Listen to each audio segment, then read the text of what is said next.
All right, everyone, welcome back to Fluid Perception. This is our second episode. We got a few topics here for you, and we have our first special guest on with us today.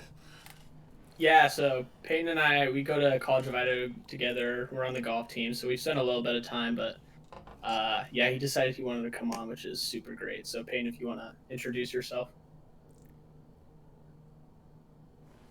My name's Peyton. I um I go to College of Idaho, like Tristan does. I am both a math, physics, and a music education major. I am very passionate about the sciences and uh, obviously music education as well. I'm also a performer, and it's uh, it's a good time. I'm a third year student here. Dick. You mentioned you're a performer, but what do you perform specifically? I classically train for um, classically trained means I sing opera and pop song, basically. Oh, that. Both baritone as a countertenor as well. I Hold know on everybody one knows. second. Your audio is cutting in and out for us. Is that happening to you too, Tristan? It sounds okay for me, Oh, but if it's happening to you, it's probably happening to oh, everyone. okay. So. Yeah, because I heard like half of what he just said. So, Oh, okay. you, I you, heard most of it. yeah, you said opera baritone. Baritone and countertenor, yes. Is that singing or like the actual instruments?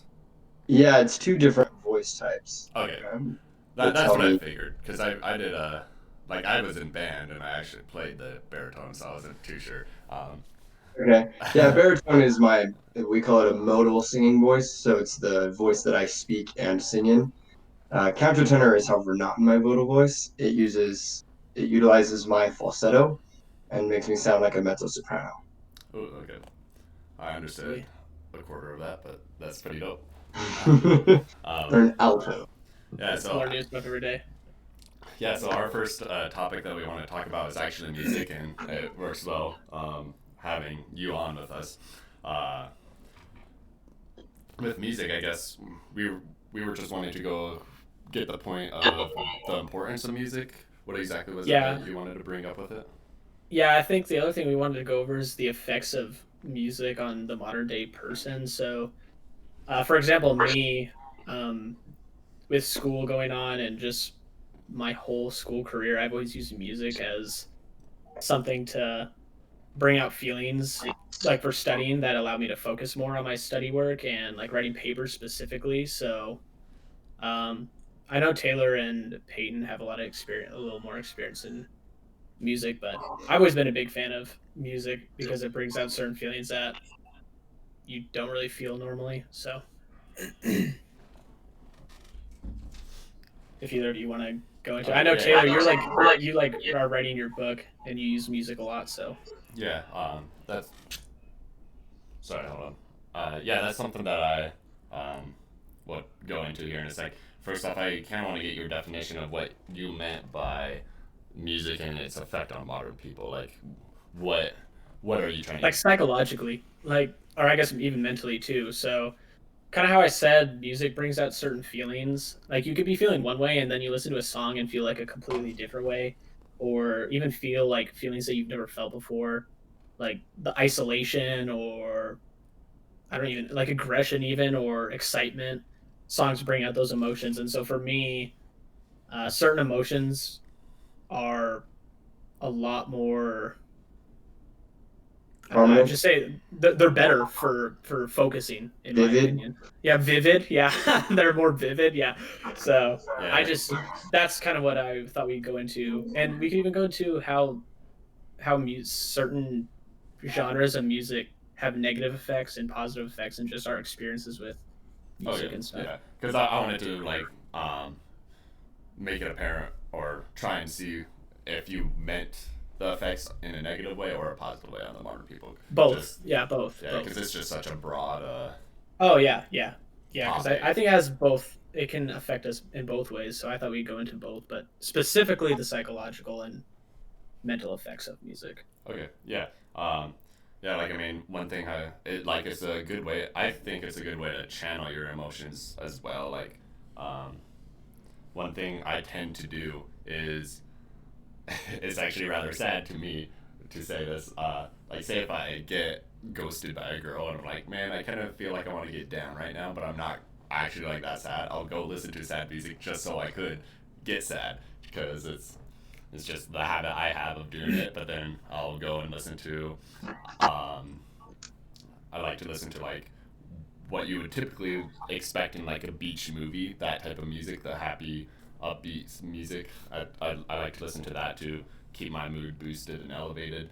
On top of that, when I work out, I listen to pretty hype music. You know, stuff whether it's aggressive or more energetic. I'll listen to that while I work out, just so there's something that I can pace myself off of. Um, and as you mentioned, like with writing, the best way I get into that mode of writing the fantasy stories that I like to write, I get myself in there and I use the music to help me visualize what's going on. So, Yeah. Yep. like I have this playlist of soundtracks from my favorite movies, video games.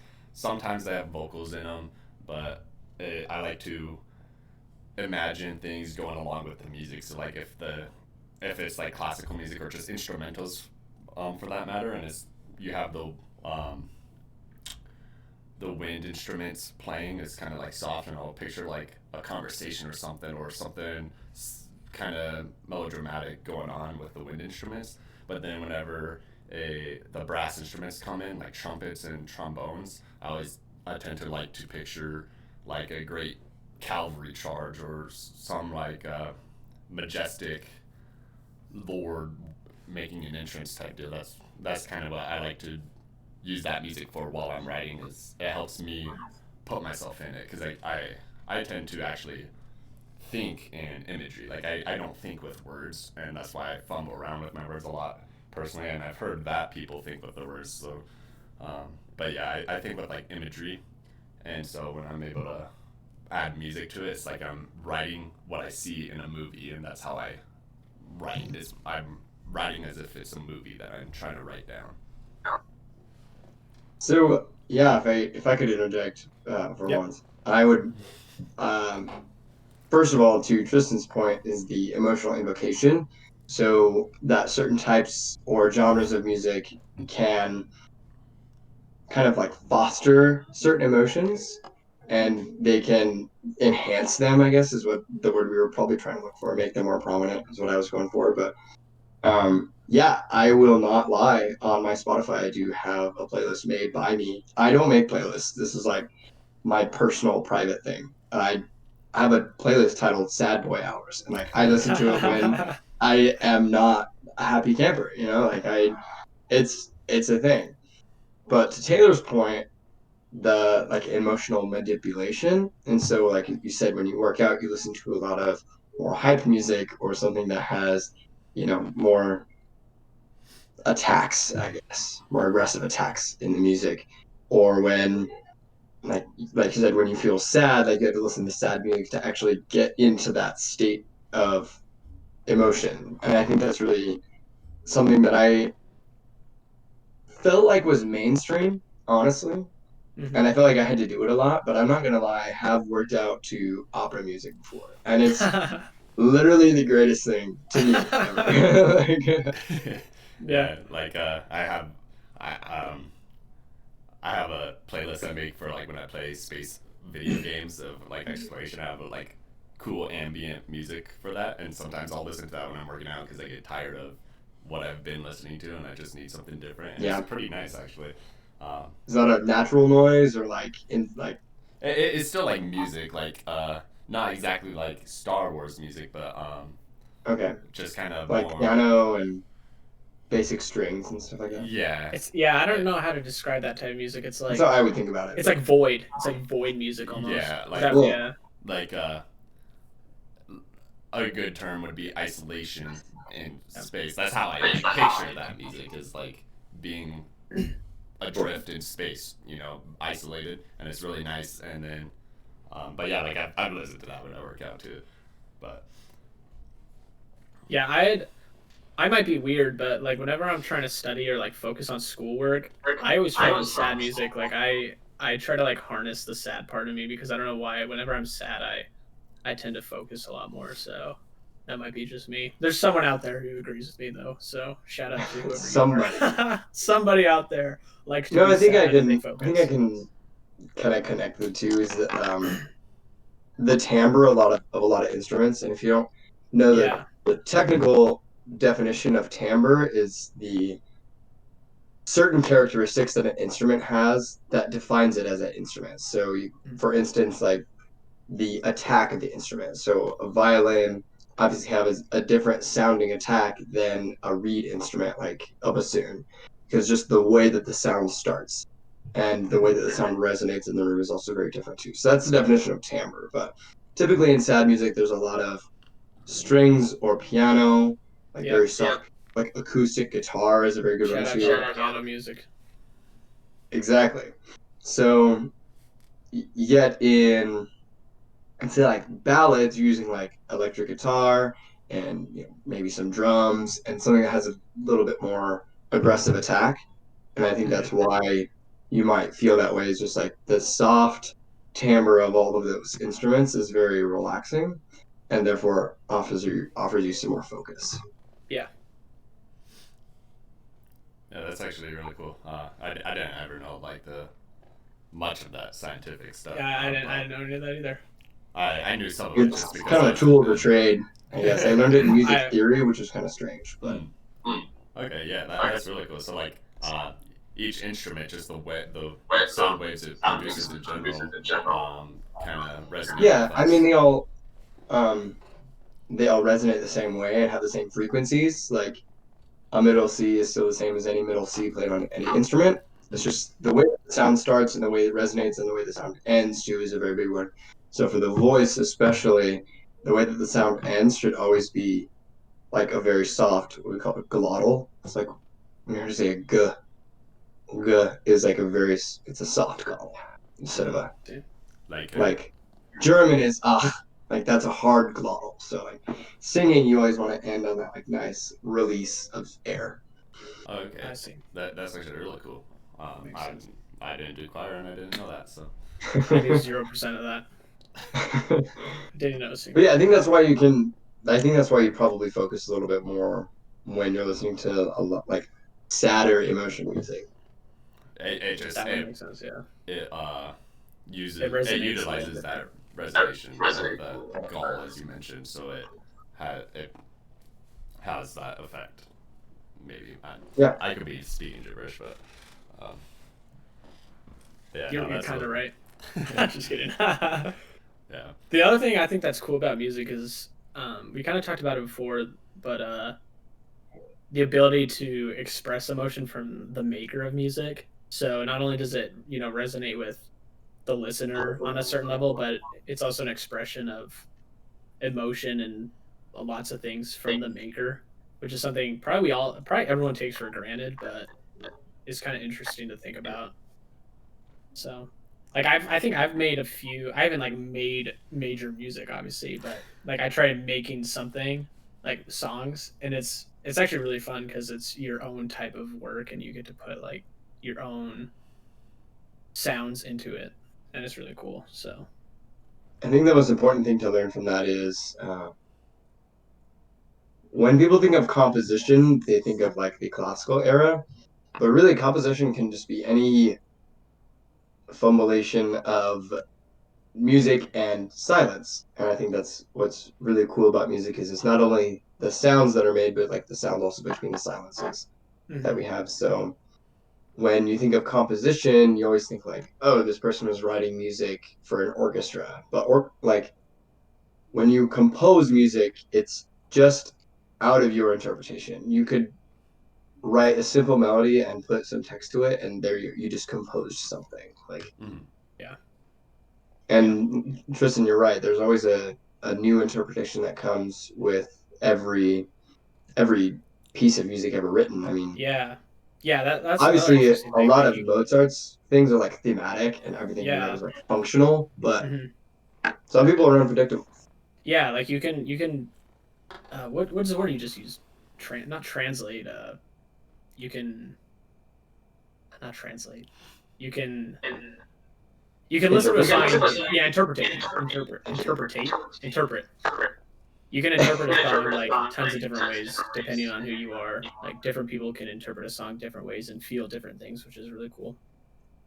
Yeah, and if if I could dive into like what I do in my vocal performance, actually a lot of my music that I sing is like purely academic.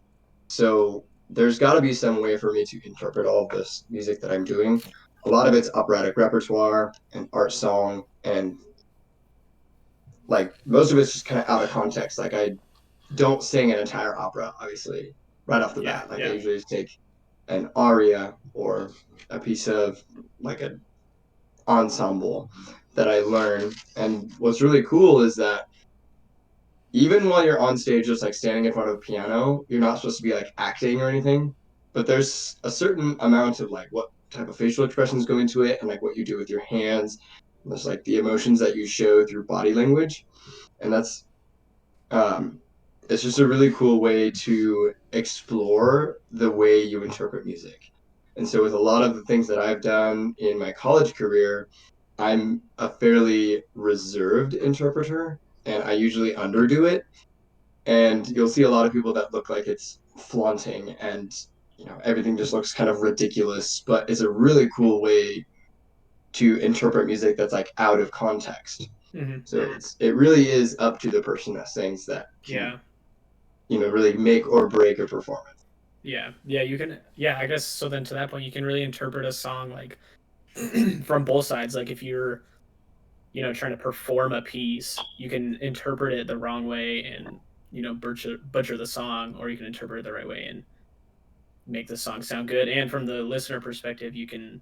I guess I don't know. Do you think you can interpret a song the wrong way as a listener? I think you have to try pretty hard.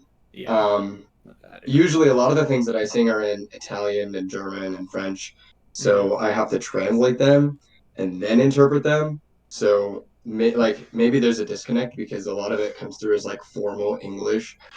But I really think that as long as you can understand like the historical context of the piece, and like Mozart wrote in the classical era, and a lot of it was based on how the music was written. So if you were ascending to a high note, like that was the climax. Like that wasn't Mm-hmm. just like show off your range. Like that's usually where the most important piece of diction is. So it really just depends on, like I said, historical context and what the text is saying, who you're talking to. Like especially in an opera, if I'm singing an aria, like I'm usually it's typically like a solo piece, so I could be singing to someone or I could be like interacting with myself. Yeah. Yeah. So you have to make it apparent like who you're talking to. Like there's a I see. really cool one from the Magic Flute. Um, the he's not a main character, but he's like the comedic relief is a Papageno, and he literally sings a suicide aria, and he's like trying to talk to other people, like is anyone gonna convince me not to kill myself? But like no one hears him, so he like it feels like he's singing to himself.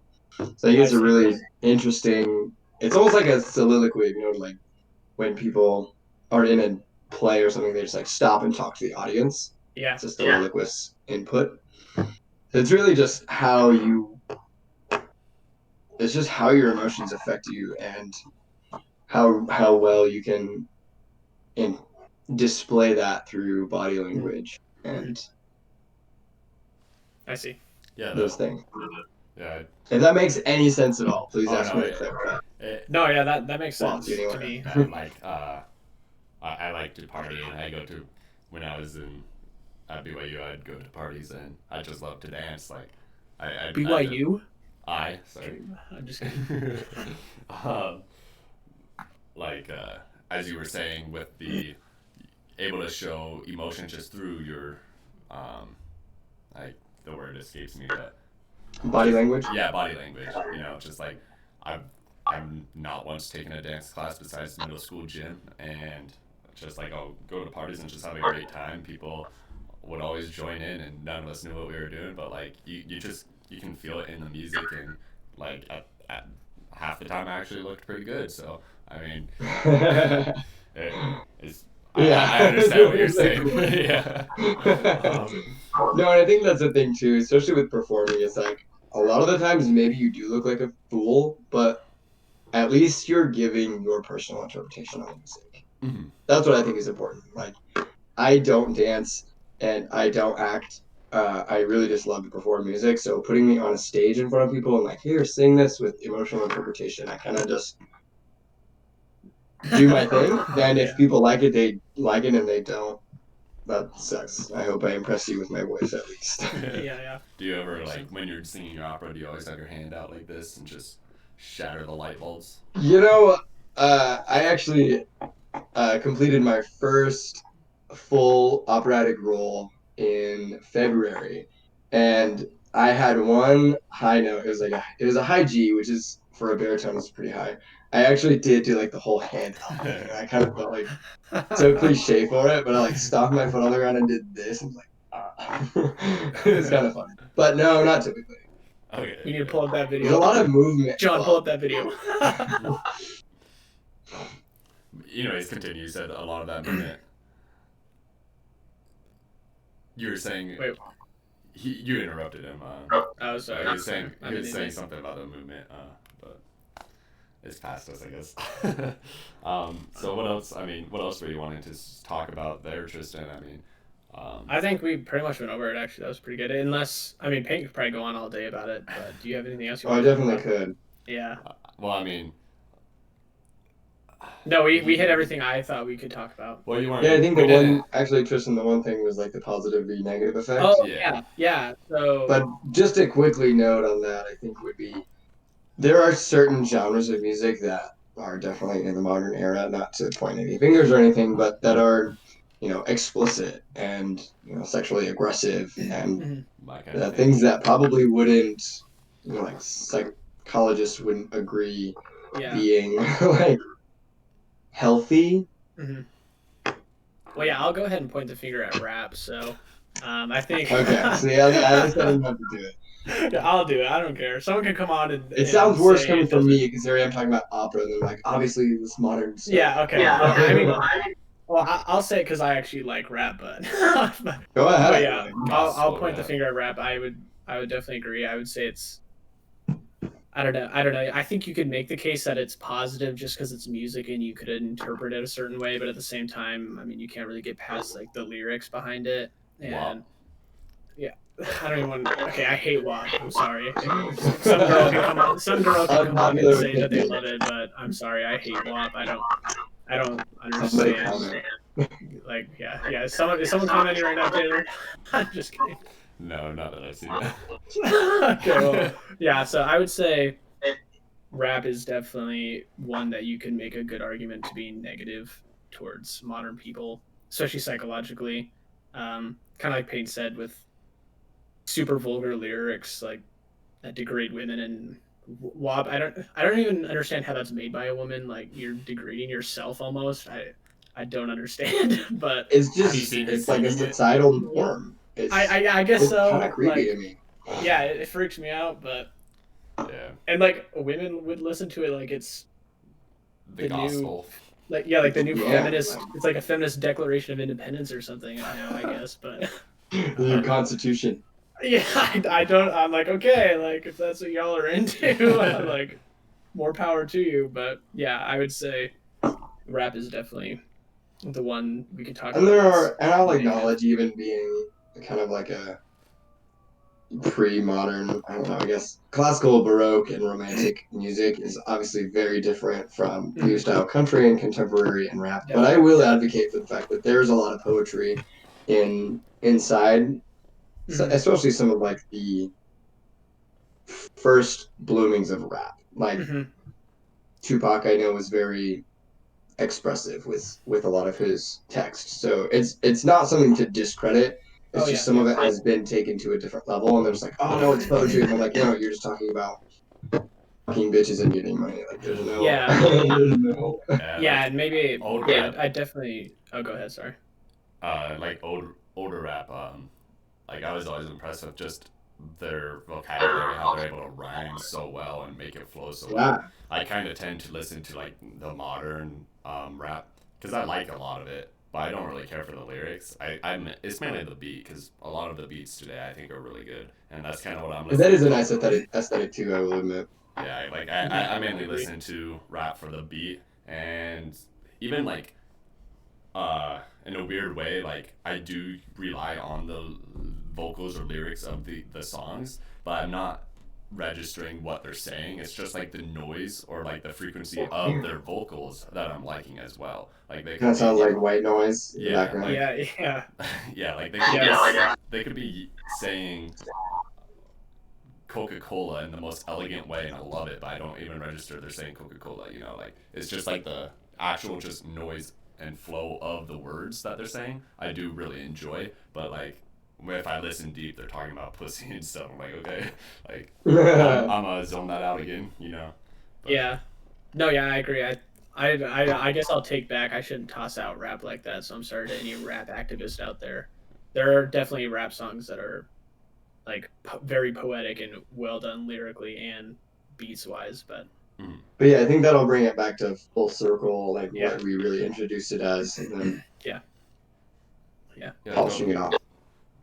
totally.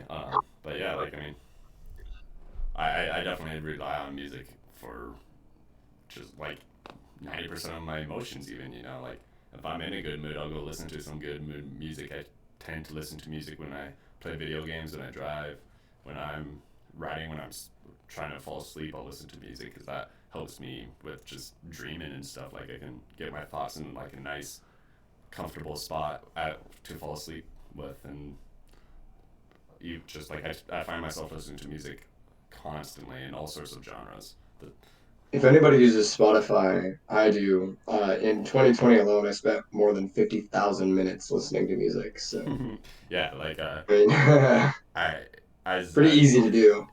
yeah. yeah the as I had mentioned earlier, I have the playlist with like soundtracks and stuff. I was the number one listener to Howard Shore, who composed the music for The Lord of the Rings. I You was, were? yeah, I was in his top That's it. 0.005% listeners for like most listened stuff. So I I'm would pretty say, sure I'm like the main person who listened to him. Um, yeah. like I listened to I would say it this. was the same way. I had a 0.005 percentile too for an artist. Yeah, like Legendary. I'm pretty sure I listened to the song he uses for the Rohirrim charge. I'm pretty sure I listened to that song like 3 times a day for all of 2020. And then like there's one other song I think it was Paper Plane. Surprisingly, was like one of my top songs, and I was like that song kind of slaps, so why not? It does. So, but, yeah, I mean, I think music is definitely important. I love music. Almost all genres. I tend not to listen to like scream, metallic, hard rock, you know, or country. I don't listen to country, but that's about it. Slap country on the end of that list. Yeah, I'm the same as Taylor. I'm in that same boat copier. sometimes. Anyways, but yeah, I guess we can. Unless you guys still have more to talk about, we can go ahead and move on to our next topic. I've gone over everything I want to. Okay. Unless Peyton, does Peyton have anything else? I'm a music major, man. You don't want to ask me a question. Okay, I think we're good to move on. I think we hit everything. Okay, yeah. And so now that we kind of finished our one fun topic for the day, we're gonna kind of go into the more. Hey, they're all fun. They're all fun. They're all fun. We're gonna get into the exciting topics. The fun ones. Sure. Anyways, so our first one, it's one that I recommended because it's something I tend to see just on social media. I'm not a very political person, and so any like political stuff I'm kind of leaving to these two. But just like something I just noticed with the way people act and respond on social media, because that's kind of like truly my like number one news source, which is pretty bad. But what I notice is people tend to view things in black and white, and that could be like an over assumption on my part, but I noticed like if you agree with one thing, that people automatically assume you disagree with others, or you agree with even more just because it's a similar type deal. Like one like example I can think of is like say someone you dislike has a policy or just like an idea that they support, someone else could support that idea, and because they support that idea, you automatically think they support that person who supports the idea, and so like people are so quick to assume and make enemies of each other that way. It's something I noticed. I could be wrong on that, but and I could probably be making over assumptions on that, but it's something that I noticed. Just like people it just seems like everything is just black and white to people. You're either with them or against them. You can't support a Republican policy and support a Democrat policy at the same time. It's heresy to them, and it's just something I think that people need to work on or fix because it really closes off a lot of people's views on things. Like you can't say you're open minded if you assume everyone is either with or against you just based on one thing alone. And that's just a tendency I notice and see. And so that's pretty much what we're going to want to go into here. If you guys have thoughts on that as well. So I'm gonna jump in first because um, there's an actual way to categorize that into uh, when you analyze text. I learned this in my Foundations of Schooling course in the fall semester. An ideograph is actually an idea that evokes strong emotion in a large number of people, and a lot of the descriptions and examples are presidents using certain ideas and then attaching it to like an ideal. So that's saying like if you don't believe in this, then you also don't believe that our children should be educated. So it's like Mm-hmm. if you didn't believe in that, then you feel that children shouldn't be educated in the modern world. So it's kind of like guilt tripping, really, Yeah. in my perspective. And it's called an ideograph.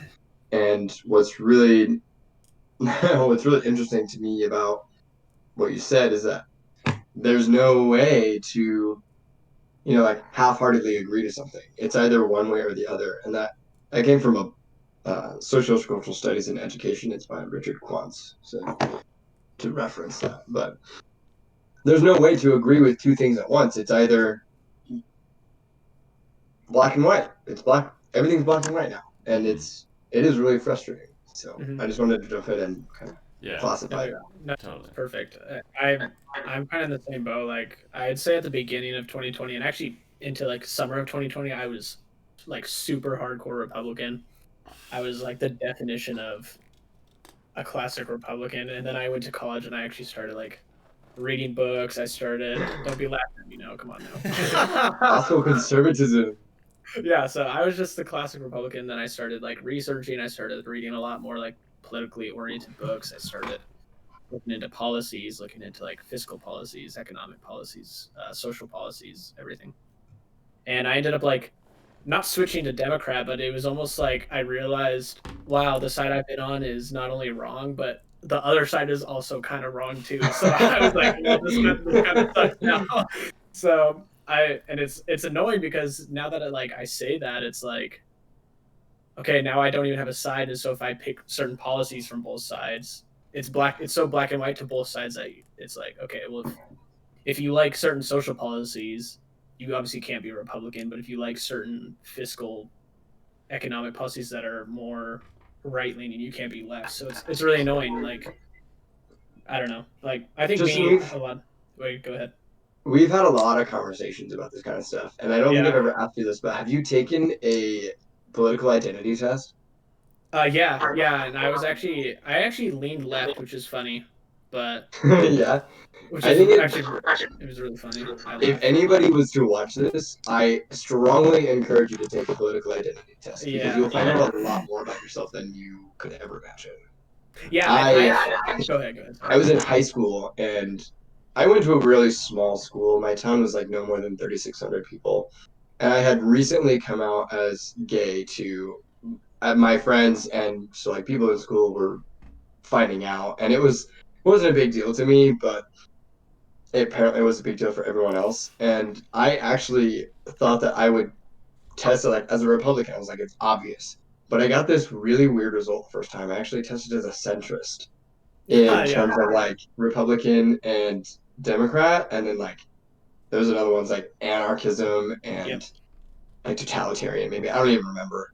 Yep. And I was just like dead in the center of everything. So I took another one that was just like a two-way spectrum, and I actually was a libertarian, like liberal leaning. Yeah. Like Tristan said, like it was a really weird experience for me because there's just so much, there's so many questions that I didn't even think of that would involve my political standing. So I encourage anybody to just go online and look at political identity test, and you'll find out a lot more about yourself. I Yeah. um Go ahead. with what you're saying there, like I can relate in a sense. I've never really bothered with politics personally, so I've only ever like I've fallen under that trap.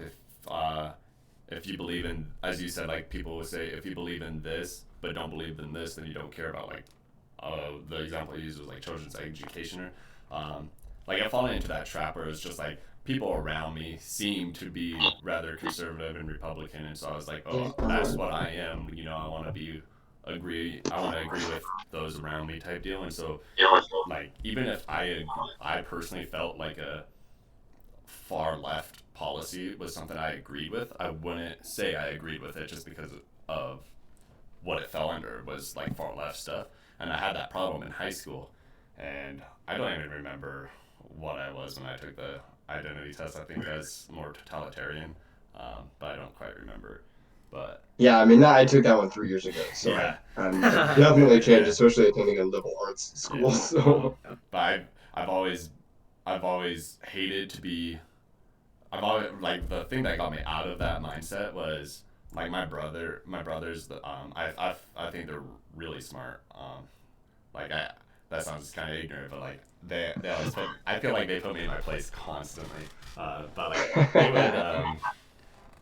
like they would ask me questions, and I was just going off the fact that I thought of myself as like a conservative Republican, and they would ask me questions and stuff, and they'd like they'd make points, and I was like, I agree with that more than what I was saying, and I just like kept finding myself contradicting myself because I believe one thing but said another, and that was the problem I had for a long time.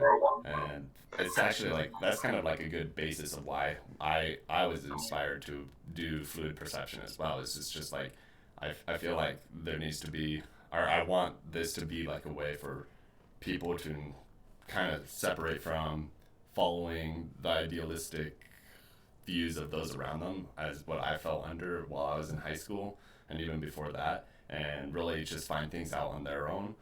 And I tend, it could be a bad thing, but I tend to just kind of go off of like how I like to associate things with what I personally find to be, you could say morally correct, but I don't, I kind of like to stay away from the verbiage of morality with things, but just like what I find to, what makes me feel happy to support type deal, you know, like I remember maybe freshman, sophomore year of high school, I thought to myself, I was pretty, like, I would say I was pretty anti LGBT community. Like, I didn't care for them. I didn't openly support, or, but I also didn't openly, like, go against them or anything. Yeah, it's just like, if someone asked me personally, I was always like if someone was to ask for my personal preference, I was always against it for whatever reason. And as I got older, I mean, you got it all. Now you got it all figured out. yeah. So And as I got older, I was like, why was that? Like, I believe in the rights for everyone. You know, like how can, like, if I was in that situation, like, we kind of talked about it in the first episode, like the power of empathy. I believe we did. Like if I was in, if I if I put myself in someone's situation that I was disagreeing with, and I tried to see it from their viewpoint, I realized like if I was talking to myself from their viewpoint, I would think to myself like, wow, like this guy is the enemy of my personal story type deal. Like I saw myself as the enemy, and I was like, I don't like that. Like I obviously don't personally agree with what I'm saying, and so I was able to really change a lot of my viewpoints. And I don't think I'm like solid in really any of my viewpoints personally. I don't think anybody is. I Yeah. think that's the beauty of it is it's all a grand spectrum. There's no discreteness about it. Mm-hmm. Yeah. And there's I don't know why I just was thinking like what I was saying earlier, like there's no two ways up a mountain. Like anybody can take any path and get to the top somehow. It doesn't matter. Yep. I like that. And it's really weird That's an to analogy. think that people think that way. And there's really only one explanation to why there are such extreme views on the world. And I think it's obviously just education.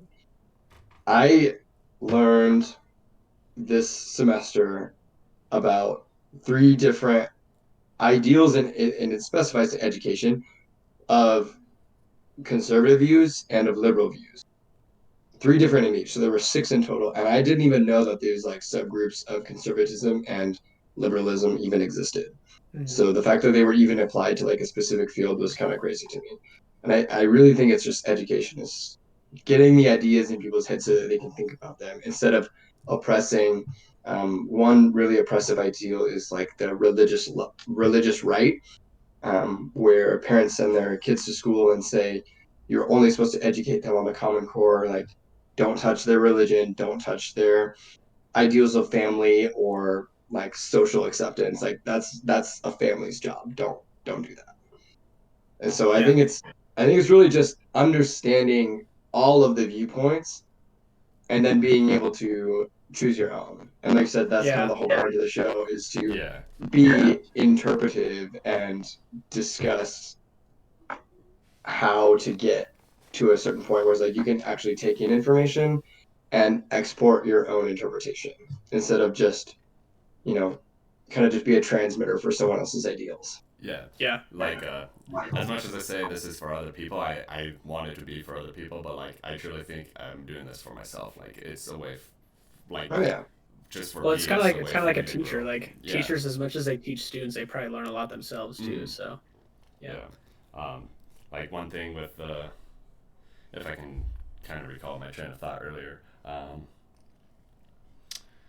like one problem that I have with like the, just how people see everything black and white is like the thing that really annoys me is when people put words in your mouth because of something similar that you said, because you could say I I believe in everyone's personal rights, and they could say, so you're saying this, and totally like manipulate what you were saying and Yeah, manipulate I your hate point that. of view Yep. as an enemy.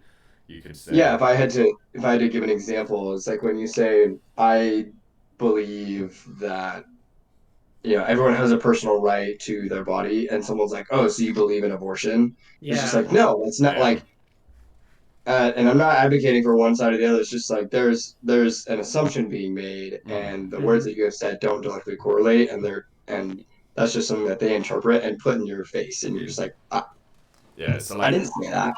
yeah. So like one thing with the, with what you just said there too, like the problem I have, especially when I try and talk, like, the thing I love with my brothers and their wives, like they constantly challenge me, like not in a bad way or anything. Like they like to do it so I can figure it out on myself. But like I kept running into the problem when they would ask me questions. I was like, just every single thing they would ask me, I kept thinking, I never saw it as a black and white thing they were asking. Like one discussion we had was just like what like my definition of feminism was, and I didn't have a definition because I couldn't. I felt like I had to answer it as it's the definition is either this or this, but just every single like topic to me, I just it's too complex for me to be able to even form a decent answer to.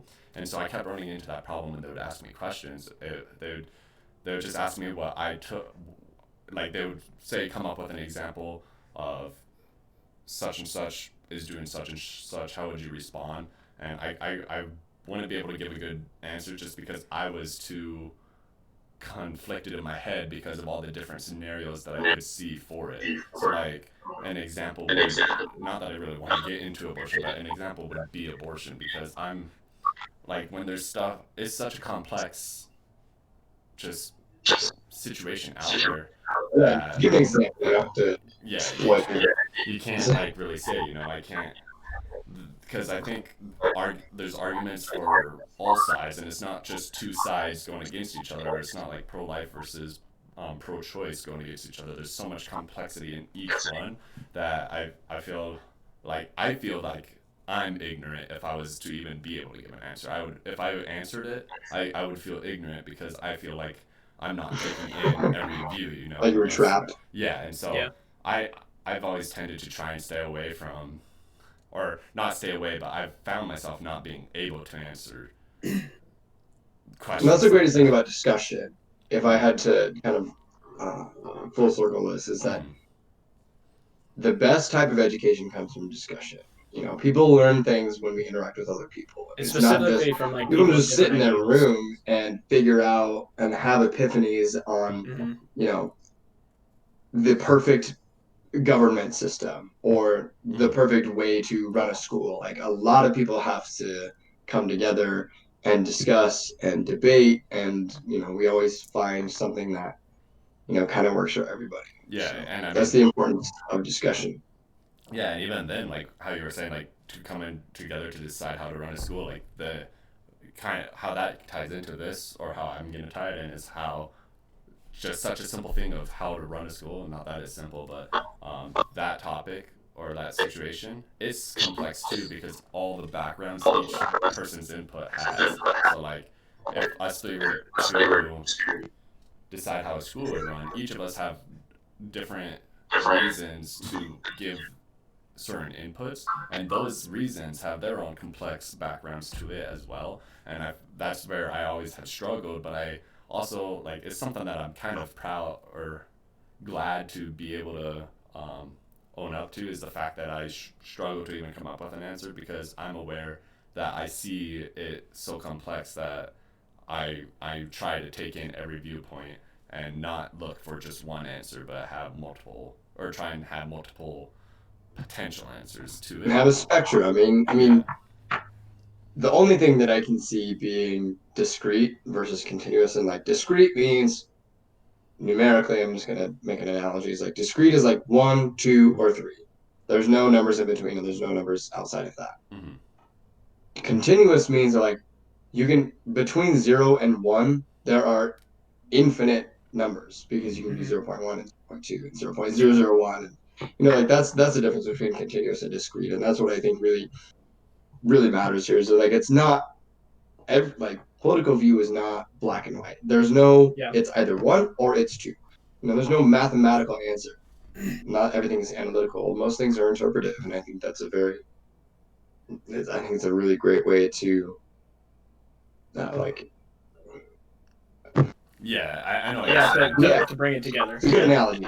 Yeah, exactly. I just want to like reiterate what Peyton said earlier, is to take like the political ideology test, and then once you take it and you've figured out your results, I would research the other side just to give yourself that knowledge of what the other side is. Because I think the thing that like I did that was wrong is, so when I took it back in high school, I was like literally the furthest right you could be, and instead of like trying to find out why, I just owned up to it. And I was like, oh yeah, I'm a hardcore Republican, like deal with it.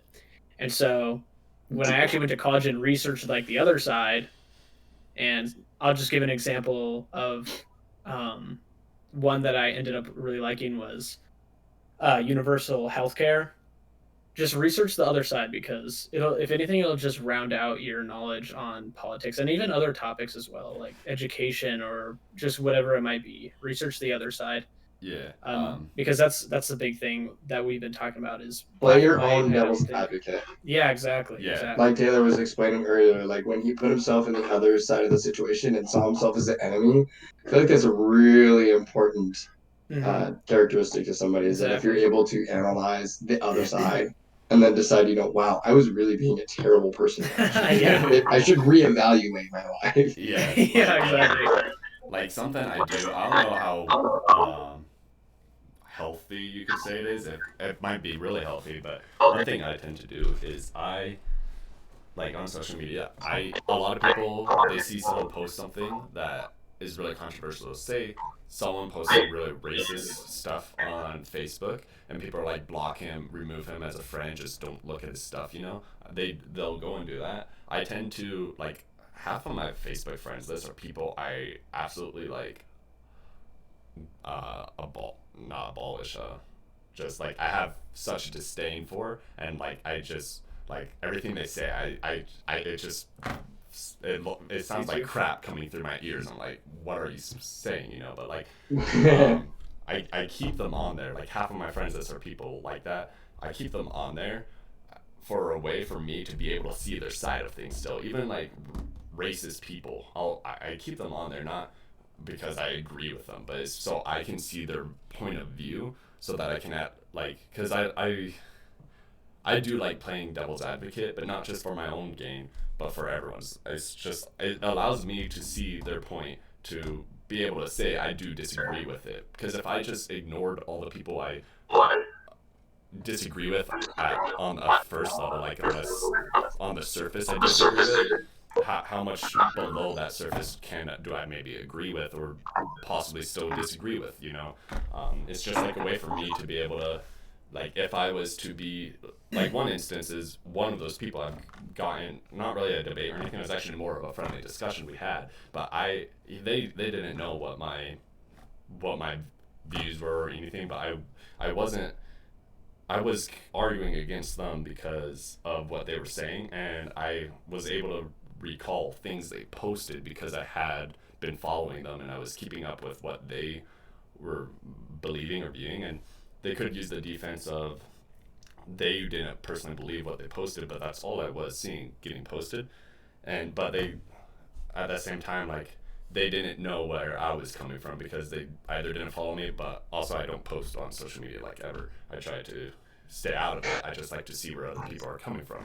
And like they had a hard time with trying, because they were trying to put me in my place. I wasn't trying to put them in their place. I was just trying to kind of show them why I was disagreeing with them. I wasn't, because like I don't like that type of confrontation in the first place, and that's kind of like our big thing on here is like, if we disagree, we're not going to try and insult you or make you feel bad about what you're believing in, even if we think it's utter crap. Like if we had someone on here who was like full on racist, like KKK level, I like personally I'm fully against that. Like I think that's terrible, but at the same time, I'm not going to sit there and tell them they're a piece of crap for believing that, because I want them to, or I want to come about it in a healthy manner and hopefully an educational way, and hopefully yeah, help them out in an educational way. yeah, and so like just something I tend to do because of that black and white. Like if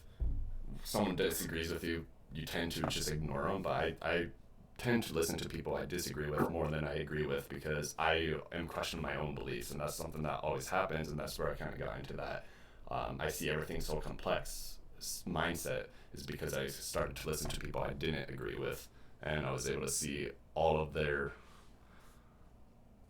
points they were coming from, or like the reasons they were coming from, and that's just something I utilize all the time. It's kind of like that saying, keep your friends close but your enemies closer. It's like, if I keep these people I disagree with and I constantly see what they're doing, I'm able to, not that I'm in a negative way, but I'm able to at least prepare myself for that type of situation. Because if it was something I didn't look into and see their point of view, how am I going to have a discussion with them if I don't even know where they're coming from, and they're saying stuff about an ideology, but I don't know where they're coming from? How am I gonna be able to defend myself and defend that thing if I don't know where they're coming from? I'm really itching to say something. So I'm gonna cut you off. I really can't anymore. I got a current event you. There's a lot of studies in psychology now with new forms of social media and technology that are bringing uh, youths to a more defensive standpoint. And I feel like people that automatically just shut out other people because of their ideas or their political views or their stance on whatever and whatnot is because we're so I feel like people have become so close-minded and so narrow focused is that they just get defensive when somebody questions them and they don't want to actually defend their ideals. They just say, well, this is just how I was raised, or this is just what I believe in. Just like, but why?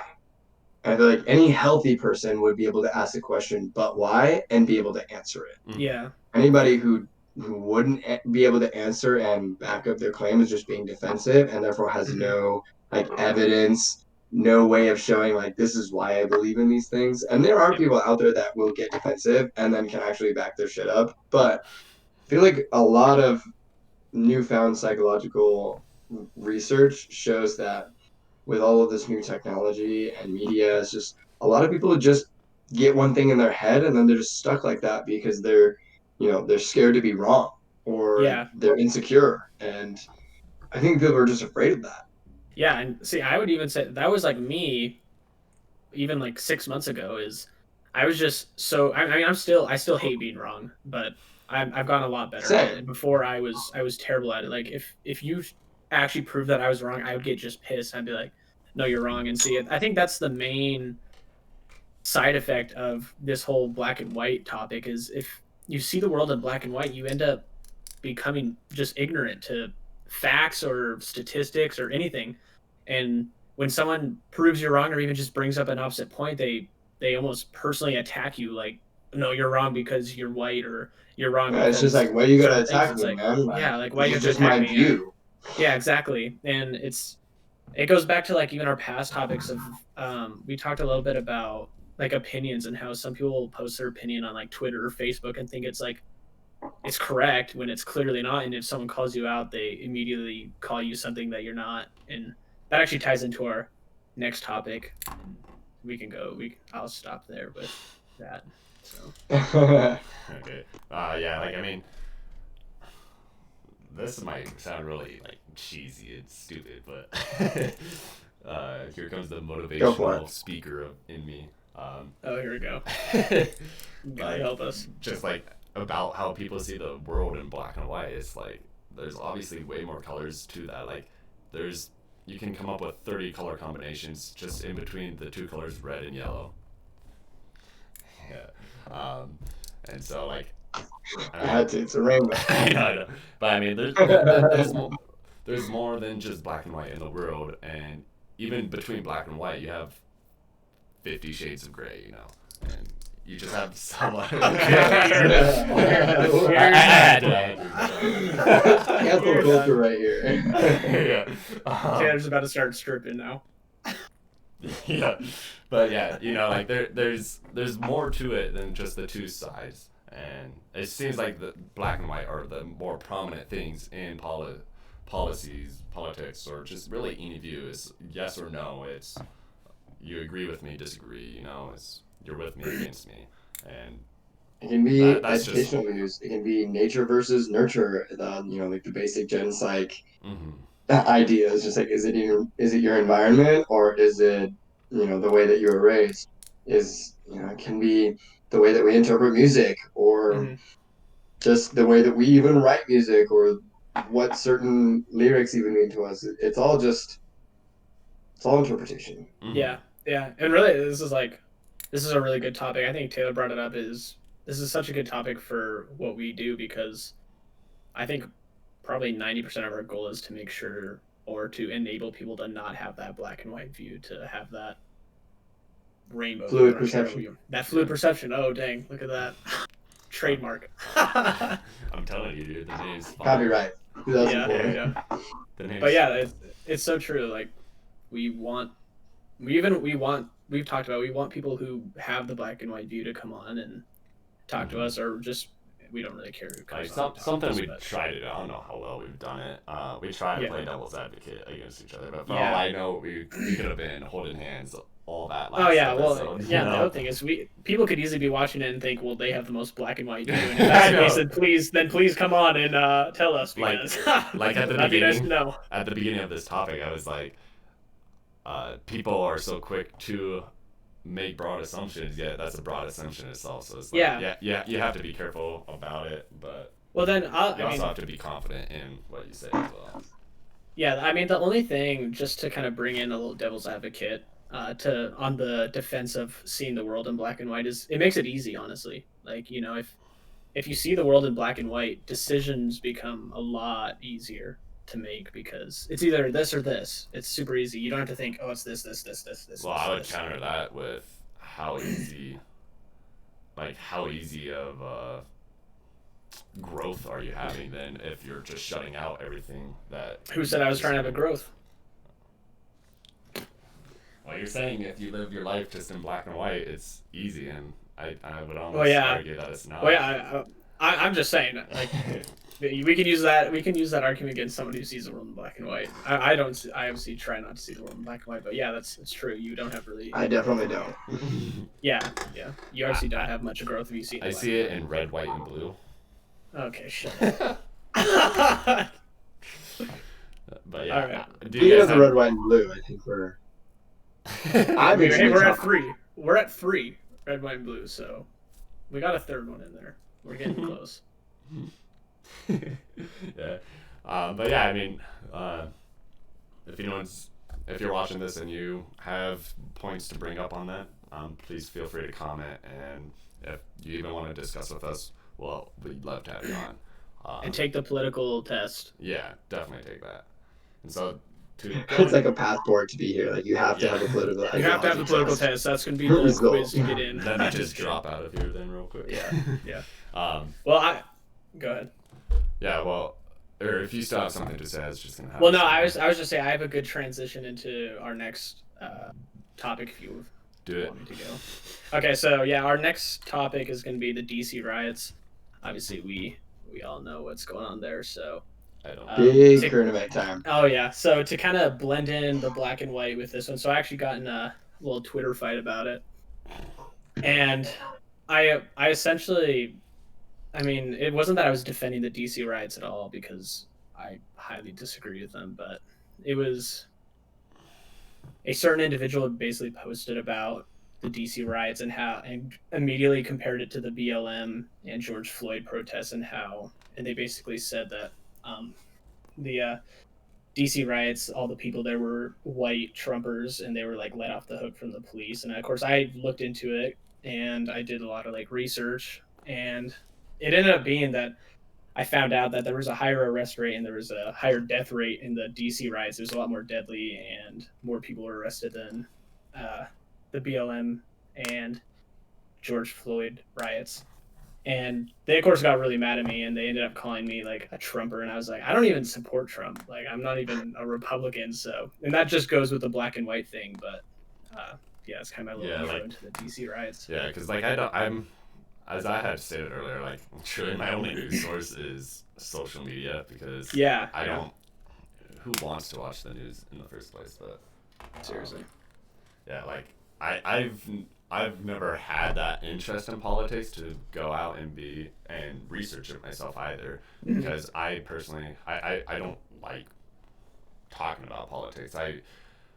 My mind's so unconclusive about what I want or what I personally believe or want to support, and that kind of ties into that complex thinking I always have with each situation that comes up, and so I've always just stayed away from that specifically because I feel like that's where the black and white really kicks in so hard. It's I would rather just avoid it altogether personally, and at the same time I feel like that's kind of the easy way out of it. It's fine, but but then there's me. I'm considering majoring in political science, so I'm big into politics. But anyways, Peyton, I want to hear your views on the DC riots. I don't know where I saw this, but this man named James Townsend was at the initial siege of the Capitol, and he has an entire highlight on Instagram. I think you guys should go check it out. His tag is James Goes Places, and the highlight's called 1621. I think everyone needs to really go and see how many people were there. Let alone we're in the middle of a pandemic. Two, this is a this is a mob. Like there are hundreds of thousands of people sieging the Capitol on just I don't know. I just think it's crazy to think that this many people can still congregate into one space. Yeah. Number one. Uh, but for all those who are calling this a peaceful protest and they're just like Yeah. defending the No one fact should be calling it that. that anybody can, express their First Amendment rights is, I mean, just clearly wrong. And anybody can attack me for this, but in the First Amendment, it's specifically says peacefully assemble, and there was nothing peaceful about when I watched a live captured video of what happened. I mean, there's no reason that we should deface property and push people over. And honestly, from the police's perspective, it's really hard to try to control a mob without having to use tear gas. But it's still there's no reason to force people to do that. It's just really not okay. Yeah. And Yep. to our entire goal here is to not downplay anybody's emotions, but that's literally all this crowd is doing, is saying we don't care about the 81.3 million people that voted Democrat. This is all about us, the Americans, and they're basically just shutting out every liberal in the country. And I think it's just really sad to see the divide between Republican and Democrat, because there's just so much involved. I mean, Yeah. that's just my first Yeah. No, yeah. point. I agree. It's definitely a riot. As Tristan stated, it's a DC riot. There's no Yeah. protest. I even when I was in my the Twitter fight, I don't think I once called it a protest because it's clearly not a It protest. does not deserve that title. It was a riot. It was a riot. Anyone who says it was a protest didn't see any of the footage. And I guess maybe not disagree with you, but maybe just put in there. I do think there were peaceful people there who were probably I saw interviews of people who were I think there were people there who got interviewed and they're like, those people are running in and they are not us. We're here peacefully and we did not want to siege the Capitol at all. And the people who did siege it, you are rioters. You are not peaceful at all. And I think they were peaceful there. This is the problem, is because you either see the entire mob as Exactly. extremely everyone's very violent and aggressive, or you see them entirely as peaceful. So Exactly. if anybody wanted to know, over the summer there was a George Floyd, I guess, vigil at the Boise State Capitol here in Idaho, and I actually went to it, and it was completely peaceful. There were no altercations that were big enough to cause serious injury or harm, and that this is a very peaceful way to assemble and protest. And I was here in Boise, but there's a big difference between going to support your ideals and peacefully assemble and your freedom of speech. You definitely have all of those things listed in the First Amendment, but there are a lot of ways that the media can over proportionalize things. Yeah. So one thing I want to bring up, because again, all I've seen is just tidbits here and there on social media. One thing, just to a little point, it's not what I want to ask you. Just one thing, a little point I've noticed is the people calling the DC riots peaceful protests and stuff, defending the DC riots, are the same people that were condemning the Black Lives Matter movements. And that's also vice versa that I've noticed, is the people who supported the Black Lives Matter movements are so against the DC riots, and it's just constant comparison between it. And I personally don't think you should compare the two, and it's kind of not a healthy way to solve the issue in the first place. And that's kind of where I see the black and white mindset battling itself, is they're just comparing these riots because one instance, what's been associated is the Black Lives Matter movements associated on the far left side of the political spectrum, where these DC riots are associated on the far right side. And so there's that comparison and clash going on between them. That's from what I've noticed. I I could be wrong there, but like Perfect analogy, just for the educated view, is confidence does not come with comparison. Confidence comes when where you can show your ability and not have to compare yourself to anybody else. I mean, that's just, if you were any professional athlete, I know you would agree with me. If I'm out in a golf tournament, I'm not trying to say like, oh, I have to beat this person. You're out there to beat yourself. So, I've done that like constantly. comparing, like you said, these two different movements is neither here nor there.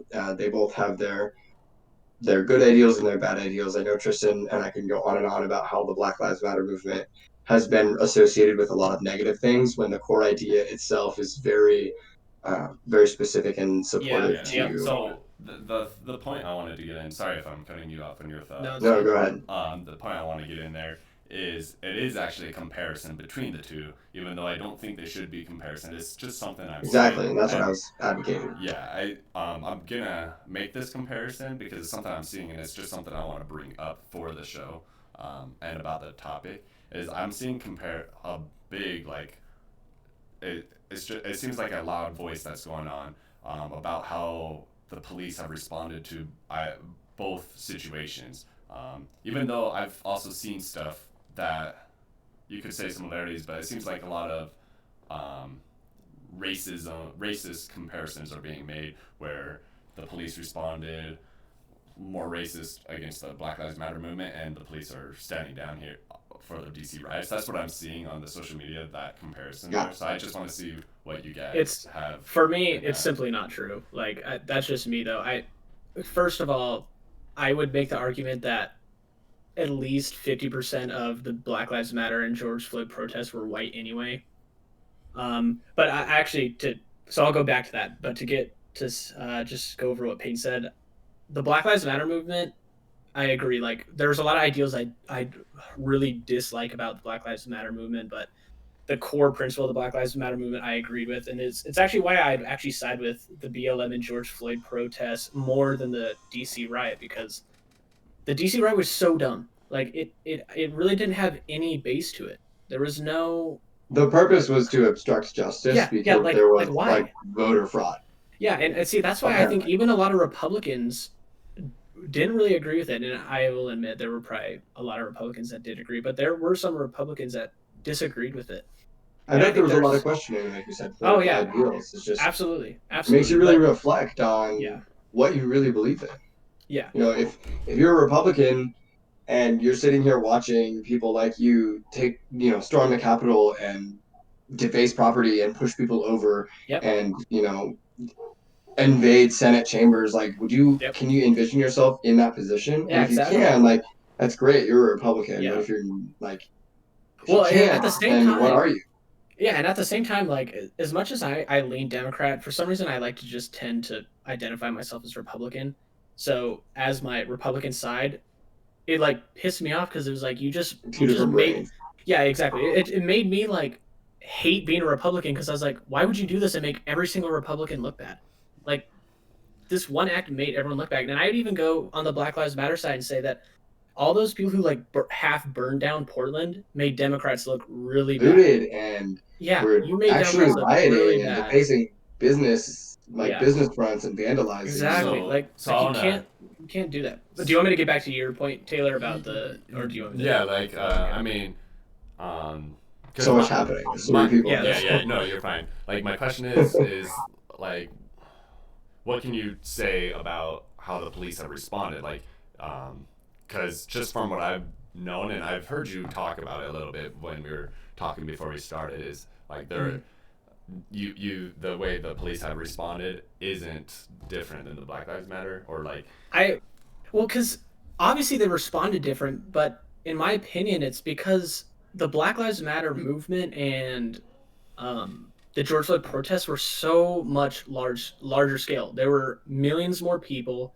That it was a lot more property damage. That it was a lot harder to contain. So of course they had to up their game a little bit. But at the same time, like I researched like the deaths and the arrest rates, and it was higher in the DC riots. My numbers are probably off on maybe arrest rates, but the deaths are pretty easy to keep track of.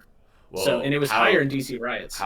How is it being compared with the DC riots? Should do a little more. Because the Black Lives Matter Oh. movement was happening across the country versus Yeah, the yeah. DC riots are centralized in DC. I see So what like, you're how saying. is that Yeah. comparison being made? Yeah, I guess I couldn't really answer because I'm sure in some places I get what you're saying. In some places, I'm sure the police were at Yeah. a different scale of policing than in other areas. Okay, so like I just went over overall, so yeah, that's what I went over.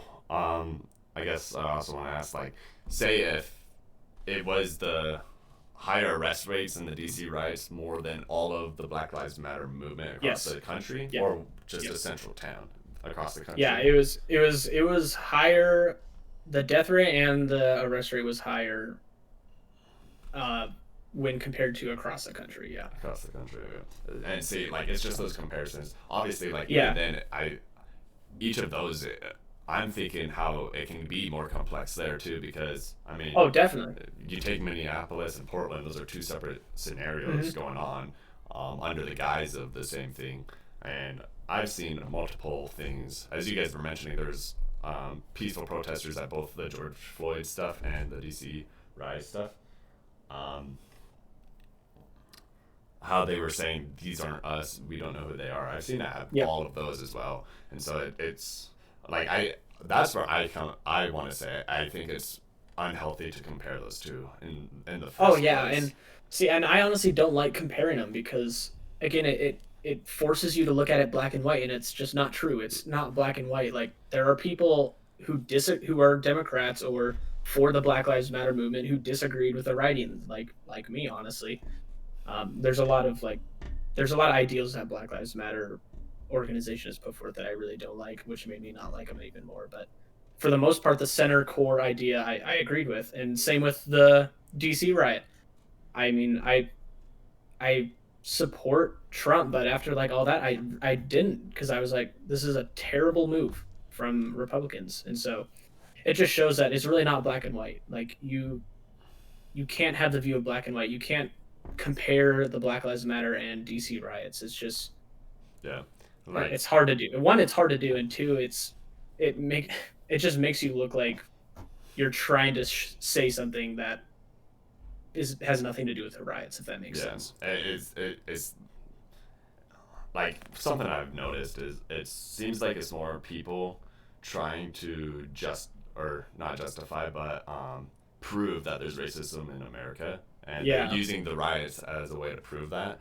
And Yeah, and that's like been my biggest thing too. I think for me, it's like I already know there is. Why are we addressing the racism part when we need to Exactly. just address the problem Yeah, itself? I'm exactly the same. Like it's why do you have to make the United States seem way more racist than like it already is? Like we understand there are racist people in America. Why do you have to make it seem like 100% of like, America is even then, racist, like- and specifically like Republicans? Well, like to counter that, like I mean, I want to take away that there's that racism involved and stuff. Like you kind of said, why are you making it seem more racist than it already is? I'm that's not the point I'm trying to make, and I'm not sure how I want to answer that, or address that. But it's more like we already know there's the racism involved, and not that we shouldn't address that, but it seems to be the only priority people have rather than actually Okay, I see. solving what's going on. It's like, rather than talk about the DC riots actually happening, they're just saying, oh well, the comparison is the police backed police off being more against these white rioters versus the black rioters at Black I Lives see, Matters. That's the comparison they're making, rather than being like, what's wrong with people rioting in the first place? Like, why are we doing Yeah, that? I see. Let's not do Yeah, that. people seem to jump to race super fast. That's, like that. It's like they have to. That's a good point. I mean, It's like they have people to love assure to jump to themselves. race. Yeah, like to me, it just seems like people have to assure themselves that they're right, that there's racism, and it's like Yeah. no one's. I don't see many people saying there isn't, and it seems like that's all that's going on. Is just like there's the people saying there is, and then there's the people saying no, there isn't, like defending that there isn't racism, but like Yeah, and it's yeah, like and that's that's not the another problem. black and white thing. Like Yeah, it's I like, think everyone can agree there is a certain degree of racism. I'm on the side of I don't think it's as prominent and as affecting towards like minority communities, specifically like black communities, as the left seems, but I think it's a lot more than like the right seems. But I do tend to side on it's not as prominent, but I think Peyton probably has something to say. Well, like I think that Yeah. like the reason I'm not gonna bother putting my input on. I think it is more prominent or less prominent. Is I think that's even a black and white like answer. Like I just think it's way too complex. I mean, you still have two separate cities in the first place. You have DC versus Minneapolis that's being compared in the first place. That's I don't think that's a good thing at all. You have two different. It's not the same people riding at DC that were riding at Minneapolis. So how can you compare that? At the same time, it's not the same police officers. So why are you comparing that? It's not the same situation, so why is it being compared? And I just think that comparison needs to go away in the first place. Well, I'll just sorry, Payne. I'll just respond really quick to that because I want to. But the reason I'm not trying to see it in black and white, just like because I'd say the left side says one thing, the right side says one thing, but I think the reason that you claim that my view might be a little black and white is because I like to come to solutions. I don't like to leave it on. Okay, well maybe there's like some middle ground, and I don't want to. Well, I'm not a big fan of that. So well, like the hard part for me is it's like I do like those solutions, and how I would see the solution is I try and because it's just there's so much that I can't generalize just the DC situation as less racist. So I think of it. I try and think of it down to each individual person. Like if I truly wanted it to be able to say my absolute like solution thought on it, I would have to go and I'd have to take an example from each encounter. So if there's 100,000 people there, Okay, I need to get my laptop charger. Sorry, that's that's fine. I'll be right back. So like you have say 100,000 riders and 200 police that are responding. That's just the example. I'd have to look at each individual encounter and say a solution for each counter. I couldn't do a broad thing and say one thing because I know people are like if I said the way the 200 police responded to the 100,000 people, I couldn't say that was or wasn't racism because then someone would say counter me and say, well, I think it was because it's like, well, yeah, because I mean it's such a broad generalization in the first place. I'd have to go look at each individual counter. So I could be and say these 50 cops responded in a racist way. The 150 cops responded in a different way type deal. And that's how I'd have to see it if I wanted to make my own solution, come up with a solution on it. Okay, that's fair. And that's just like my problem with it. No, that's fair. I guess our only difference is you're a lot more like personal with like solution, whereas I like to see like the broad group. But I'd see both as pros. So, anyways, Peyton's back, so Peyton has it. Okay, so to bring us back, I went ahead and looked just the like statistics for the DC riots, and then just looked up like stats for the BLM movements. And a new report says 93% of BLM protests have been peaceful, and this is coming from a report called Heavy. It's like from the U.S. Crisis Monitor, and I think that's really interesting because if you scroll down, and this is just on Wikipedia, so it could literally be edited by anybody, but 5 dead, 4 rioters, and 1 police officer, and there are like 56 officers are injured, and like more than 80 people have been arrested, and there's actually titled them as rioters. So there's, I mean, there's just a lot in that because you think that the BLM movement was not just in Portland. Like there were so many other places. Hold on. Wait, hold on. So, is his voice cutting out or like being? Yeah, his voice is kind of scratchy for me too. Yeah. okay. Hey, Tristan, can you do it? Can you put him in the other voice chat and bring him back in? Hold on, Peyton. Just hold on, Peyton.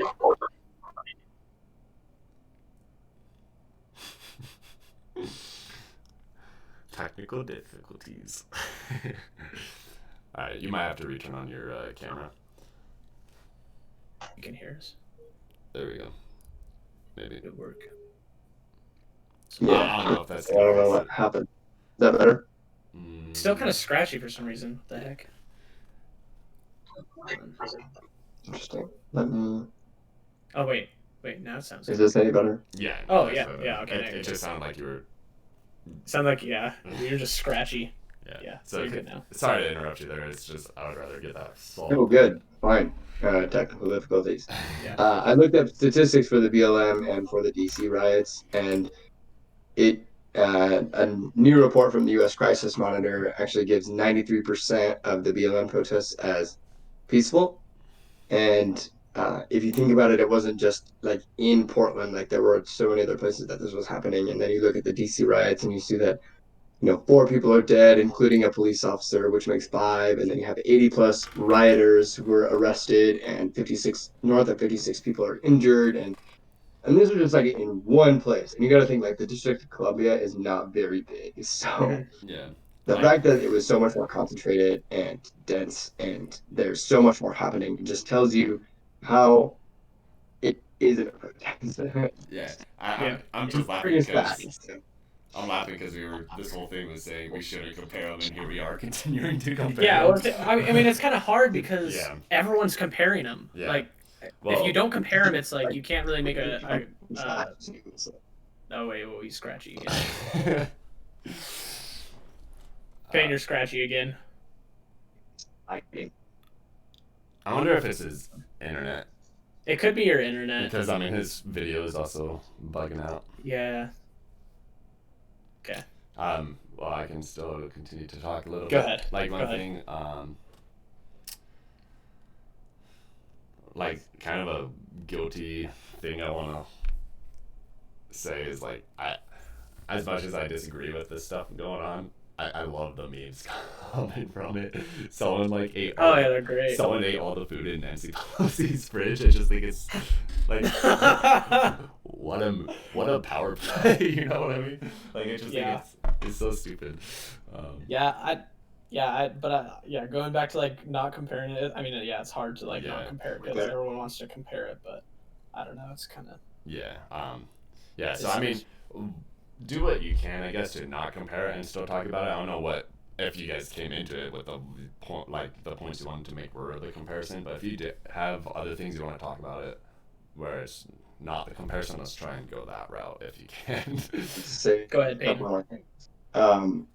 Another couple points that I had listed were embarrassment to other world leaders. So highly elected officials like the Chancellor in Germany and the Prime Minister in the UK have labeled this event as like an embarrassment to the United States. And I feel like if I was in a position to like compare myself to another world leader that had this happening under their nose, I would feel ashamed to be listed next to that person, really, Mm. because it almost like gives a discredit to people who have attained such highly elected offices.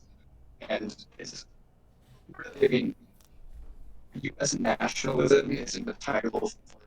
Usually, like, hide your views under it. It's just prejudice. And it's really just. Oh no! Wait! Peyton, you're scratchy again. I was trying to let it go, but it just got. It was fine for a second. It was actually fine, and then he started scratching out. Yeah. We got halfway through it. Yeah, I'm not sure. Well, do you have say like earbuds at all, like that have a microphone on it? Because that would probably work 300 times better. Thanks. I don't even hear him anymore. I don't hear. He's gone. I just loved his. Okay. I loved his facial reactions as he was trying to He's find like, it. yeah.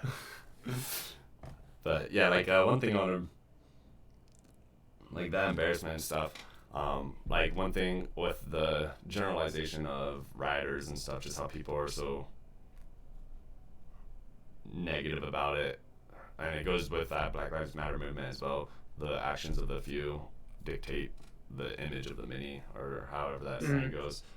Like you see that happen with all sorts of things. You know, like one problem we had when like Trump was first elected was the travel bans on Middle Eastern countries because of the actions of a few, and then so many people were so quick to agree with him and label all of Islam as terrorists, and like it like I can't even imagine the emotional trauma that has caused on like people in America who come from that background or who are active worshippers of the Islam faith as well. Like just the stereotypes that come with it. I can't even imagine that. It's just like such a terrible thing, and I can see why like when you said like as sort of being associating yourself as a Republican, even though you're left, seeing what's happening at the DC riots like that, it just makes you go like, why am I even associated with you guys? Like it just makes you. It's just that embarrassment there too. Yeah. Um, Yeah. Well, and I think it's probably the same with like those terrorist attacks when the travel ban happened. They were probably like embarrassed that like there is those radical members of their background did that in America or were threatening that and threatening terrorism to Americans. They were probably thinking the same thing, like, why do I even associate with you people?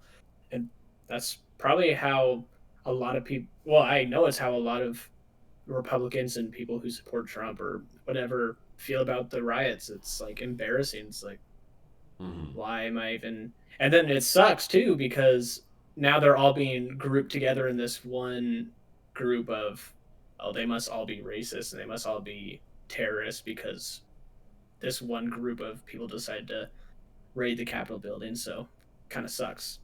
But yeah, like one thing, like a point I want to make is it's like they love, they believe in democracy so much that they're gonna overthrow it. Like yeah. we need the fair trial so badly that we're gonna just ruin our fucking Capitol building. Like yeah. I love democracy. Let's fuck it up. Yeah, exactly. I mean, it's stupid, really. It's annoying. I don't know if Peyton's here. I was gonna say, if Peyton, if you can hear me, you could try just going with audio instead of video. That might help, but I don't know. If you're talking, we can't hear you. Rip. This whole time he was like saying a whole sentence. Yeah, probably.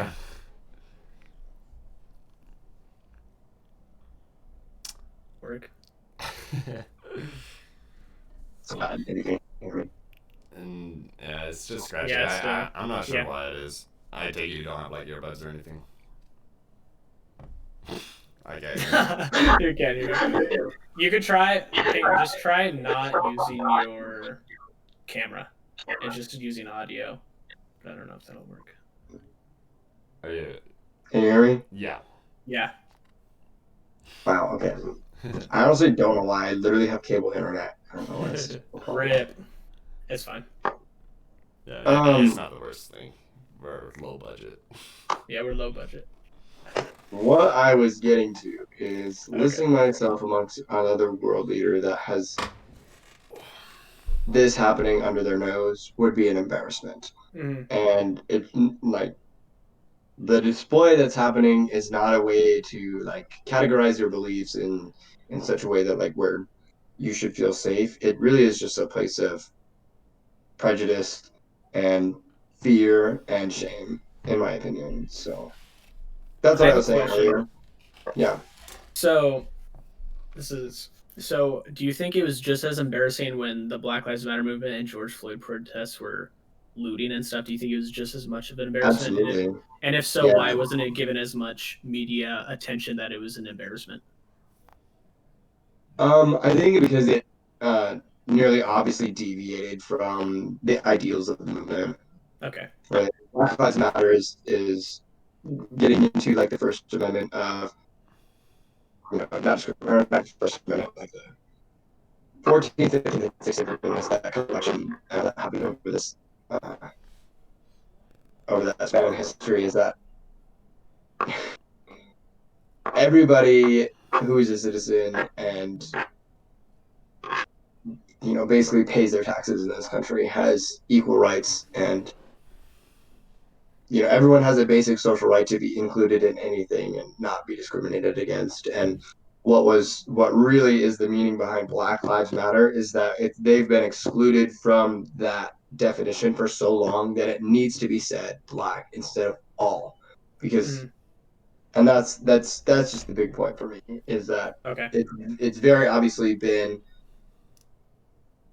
racist and discriminatory against Black people. So the fact that it deviated so heavily from the core ideal of the movement was like honestly an embarrassment too. Okay, yeah, I would agree. I'll go with that. But I wanted to touch on what what Taylor said for like democracy.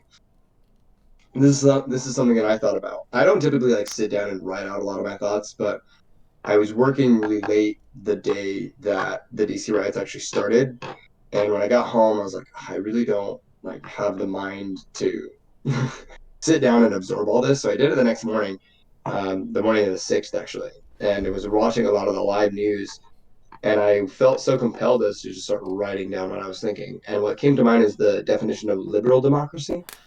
This is something that I also studied in my Foundations of Schooling course here at the college. Is that liberal democracy is like an umbrella term for like the right to education for all of our children in this country, and like the right to understand their place and what they can make of their life. And it's not Yeah. really so liberal democracy does not mean democracy for liberals, but um, I thought it was really interesting that Taylor said something about this. Like let's support democracy so hard that we destroy it is really kind of a great analogy to what has been happening. It's just because really, I mean, what happened was basically an obstruction of justice, if one could bring it to it. Like they were in the Senate chambers, which can be deemed like a court of law, or I mean, a place where justice is served. And the fact that people were disrupting this meeting was I mean, obviously an obstruction of justice, which is, I mean, classified as illegal. I guess I don't know if it's a felony or whatever, but Yeah. Yeah. I'm not a major in law or anything, but No, yeah, I agree. Yeah. so Yeah. I That's all I got. And I hate this. You have a train of thought while someone's speaking, but once they're done, you're like, I don't even know where it went. yeah, you're like, what happened? um, yeah, like I didn't like when I found out it was happening. I thought it was like I thought it was some like random meme going on. Like I just saw this like they overtook It the does like the Capitol Northwest, building. doesn't it? Yeah, I just like You're both from Idaho, so we're both in like the Northwest yeah. region of the United States. Like I feel very isolated from this. The fact that if I could travel 3,000 miles right now and actually see it with my own eyes, I would like. I think it would bring a different feeling than like seeing it on media. You know? Yeah. Yeah. Well, like I remember I just like hopped on Facebook one day and there's a picture of some dude with a goat head on his hat and it's like we've stormed the Capitol building. It was like, okay, what's this about? And then I kept seeing it more and I was like, wait, it's like is this something actually going on? You know, like Yeah. it really like confused the heck out of me. It's so funny. It's so funny. I was like, why? It's so dumb, but yeah. Yeah, I think. Yeah. Solid. But yeah, like it, like I didn't know, like I just found out that the Supreme Court or Senate was in session and they came in, so like that's about a point, the obstruction of justice type, like that. It does go back into Not okay. you love democracy so much you're gonna destroy it. Just And literally, what they were doing was making a concise decision about the presidency. mm, So if this is what I really call me biased in one way or the other, but like if you really weren't afraid of the results, then why would you try to stop them? yeah, Because the point of the Senate meeting was to concisely agree on the president-elect of the United States. Yeah. Well, yeah, that's the other thing is like even Republicans in were in agreement that like Joe Biden won, so let's just get it over with. Let's make the And this goes back transition. to the And whole black even and white thing. oh yeah, and even Trump came out with his video and was like, yeah, I'll concede Joe Biden won, and there'll be a smooth process of transition, and Yeah, then I like didn't this even happened, and smooth it was like, process. okay, like way to go, guys. smooth process. Yeah, but yeah, so But before that, I will add that he did quote all the like this. This may be verbatim. If it's not, it's like very, very close to. But all the vice president has to do is confirm the election, something, and you will be the happiest people. And who he was really speaking to are the 74 million people that voted for Trump. but really what that's excluding is the 81 million people, and this is popular vote, that voted in favor of the Democratic Party. Yeah. Yeah. And you're basically discrediting that entire group of people. Dude has no boundaries. So, Sorry, roommates. so it's just like when he said that, he was speaking only to those who voted in his favor. And that's what Yeah. sucks about this whole extremist point of view, is that it's all black and white. There's Mhm. if you vote Republican, like you basically have to agree with everything that is Republican in that sense, and like who is that candidate. But if you go Democrat, like you have to be in agreement with like everything that they do. There's so much less third party voting. If this is what's really interesting to me, I actually researched like the past 10, 15 elections.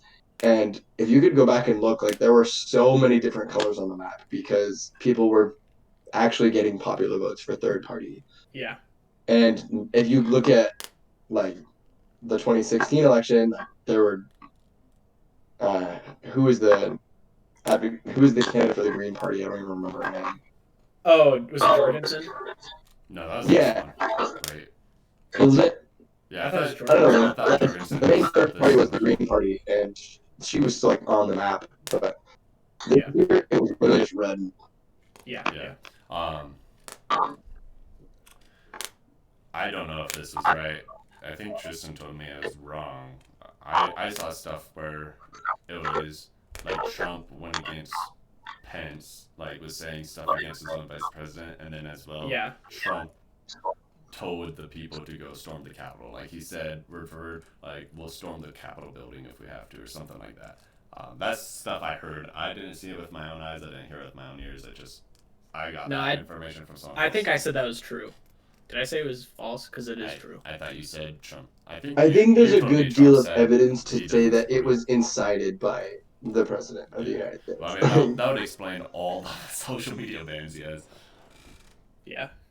Yeah, Trump did tweet in like basically throwing Mike Pence under the bus, which I thought was kind of funny. Like, but I don't know, it's just me. But the whole him inciting the Capitol raid, like by saying raid the Capitol, I don't know if that's true. He definitely did incite. He did say some things that were a little like, okay, dude, like let's relax. You're We're out gonna of do office everything like we 12 can. days, okay? Like chill out. Yeah. I saw a pretty funny meme. It was this meme from Star Wars.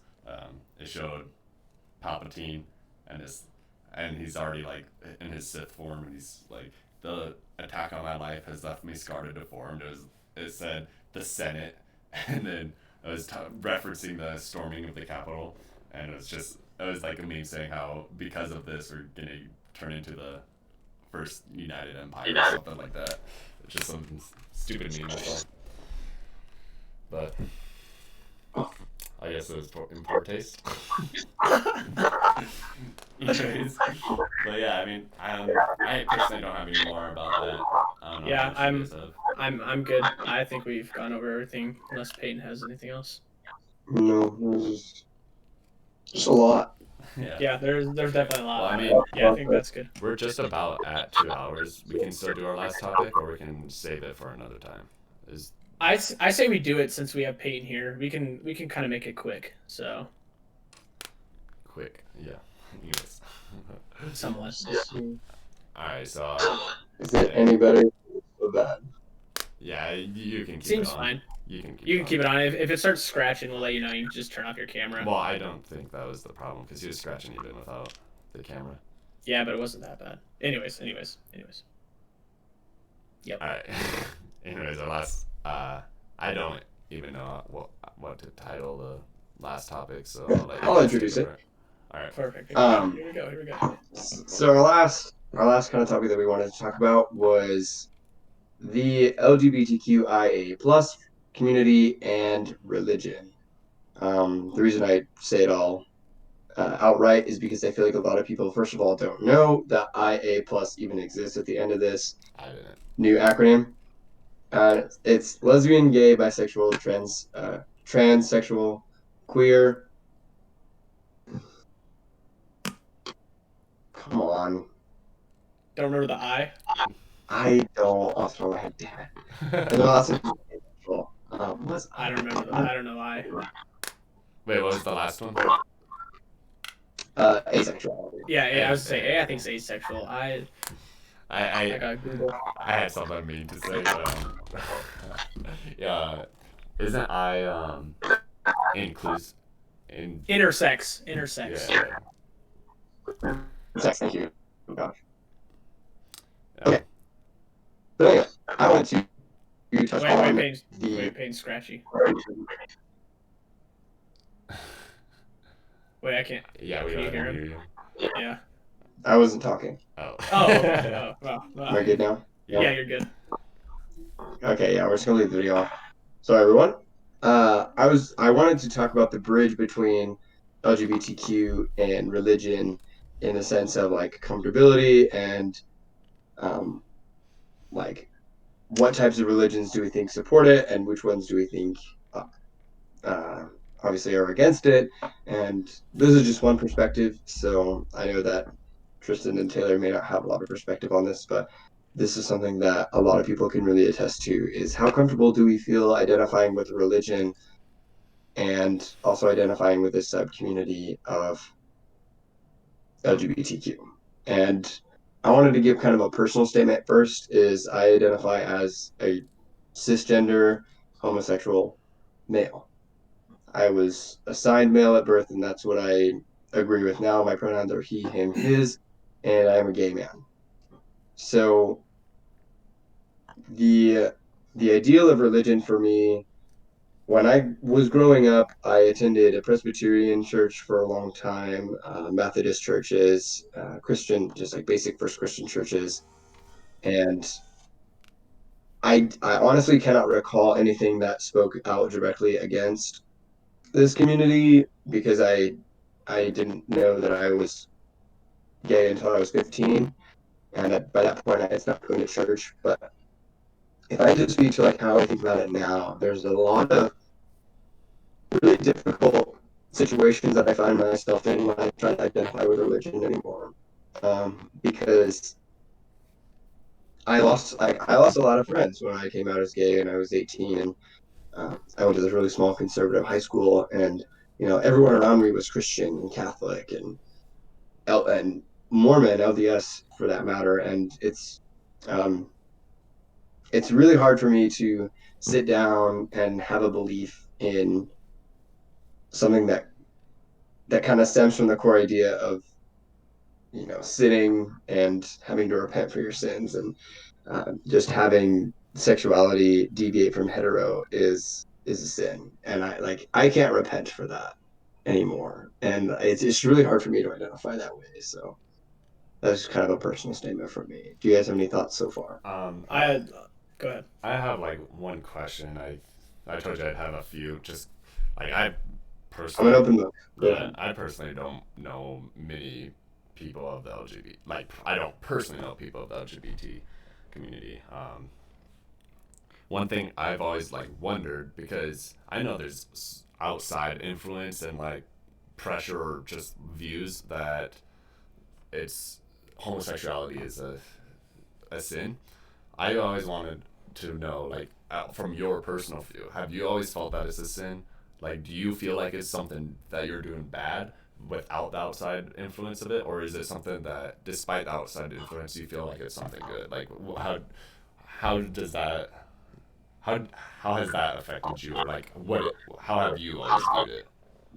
So I'm kind of gonna give you a little synopsis of probably like from age 11 to age 15 is that I probably did think of it as a bad thing and pushed it off for a long time because everyone says hindsight is 2020. I think that if I was to ignore a lot of the ideals that I believed in when I was that age, is that I probably would have realized that I was gay way younger than I say I do.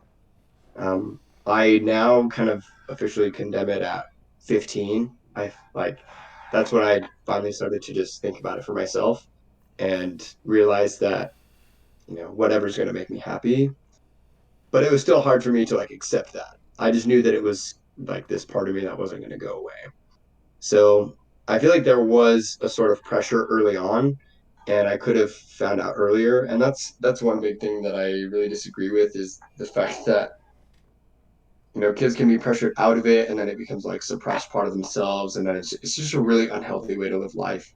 And I'm really glad that whatever pushed me to finally figure it out, I'm really grateful for that. So Okay. maybe, but I don't really. Yeah. If that Yeah. answered your question at all. Sort of. I guess I. To I be don't fair. feel like it's a bad thing anymore. Okay. It definitely just it makes me happy, and that's all my family cares about anymore, and that's all that I care about. And if you want to be friends with me, then that's what you'll care about too. So Okay. Yeah. That answers it. Yeah. It was just like because it's so many people think it is view it as a sin, and so I was just wondering, yeah, like, do you feel guilty? Like, is it something you're guilty about and feel like it is a sin too, or are you like, I don't know what they're talking about? Like, I'm happy and I don't think it's a bad thing. And so you've answered that for me, so thank you for that. Um, but yeah, like I mean, growing up in the church, I've noticed that like I've gone out of that, I would say, mindset. Like I remember when I was like, oh, wow. I remember when I was like early high school. As I stated earlier, like I was like against the LGBT plus community. I didn't support it at all. Like I didn't understand its ideals really either. I just thought it was like I viewed it as like delusions. But as I grew older, I noticed I I was just following what was told to me. Like I was told it was a sin. I was told it was a bad thing. And like as I grew older, I was like, who am I to tell these people what they can and can't do? Who am I to tell them what to feel? And that's and a like, lot of that has to do with developmental psychology and like the stage of maturity that you're in at that age too. Is that um, you're in this kind of concrete maturity. I don't remember exactly what it's called.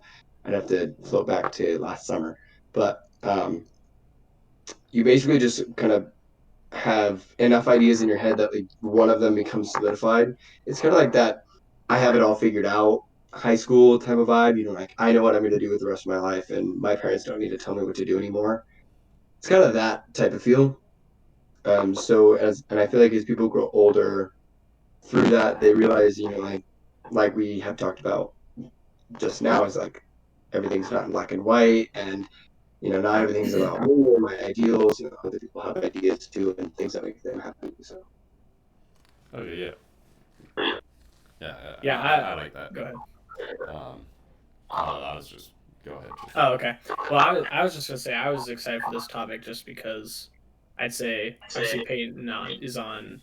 Well, there's no sides really, but um, I'm definitely a lot more religious, and I'd say I'm probably more religious than Taylor, although I'd say Taylor has religious characteristic, but I'm um, just lazy. Okay, I just don't go. yeah, okay, yeah, whatever, okay, that's what they all say, but but yeah, I served a mission in downtown Seattle, and so of course anyone who's been to downtown Seattle knows that it's very diverse. And so being a white Christian, it was like at first I remember I really didn't like it because no one liked us. Like everyone hated us because we were like Christians. We were obviously not atheists, and I'd say a majority of Seattle is pretty atheist, pretty non-religious, and so we were just like hated. And I really didn't like it because it was hard.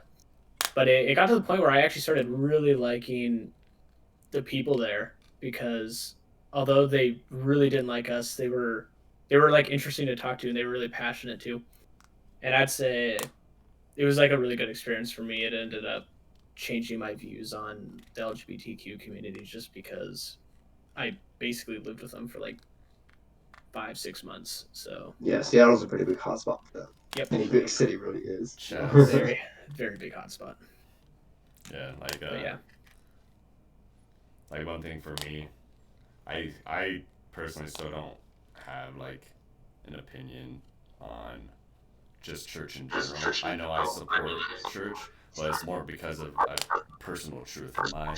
And like for me, personal truth like my definition of a personal truth is it deviates from factual truth, but it's still a truth for me on like that personal level. Like it's something that I believe to be true, and it's just like a self revelation there. But like for me, I I think like I see church as a per like a I've seen it as a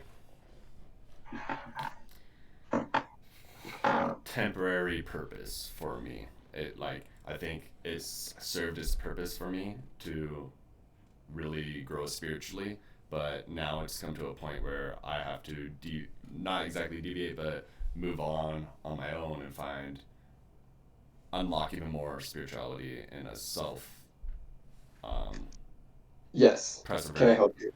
Yeah, go ahead. Can I help you get that out? The way the way that I have viewed religion in the past couple of years is there are two very big different ways to take it. There's a spirituality level that serves kind of you and your life and your ideals and what you're going through and how like one specific person can really find themselves and work through their challenges. And then the other way is to serve a higher being. I am a creation of God, and I am forever in debt and am grateful to them. And like I have to live my life in faith and to show that I am worthy of their attention. And the greatest way to really bring this into perspective is that my best friend is actually um, a part of the LDS Church. And when I came out to him, there was I was honestly terrified. Um, his name's Michael, and he had been my best friend for at least 4 years up to this point, and I was terrified to even just talk to him about it because I felt like so just oppressed in his mind that I just didn't really want to bring it up. But once I told him, it was kind of I told him with the rest of my friends, but it was kind of just like a duh moment, like tell us something we don't know. I can't even tell you today that I even felt a piece of judgment from him because I really Yeah. haven't. Mm-hmm. When he got home from his mission, he served in Anchorage, Alaska, teaching or sharing the gospel in Tongan, and he talked to me a lot about scriptures and stuff that helped him through certain things while he was on his mission, and like certain things that he could relate back to even before his mission.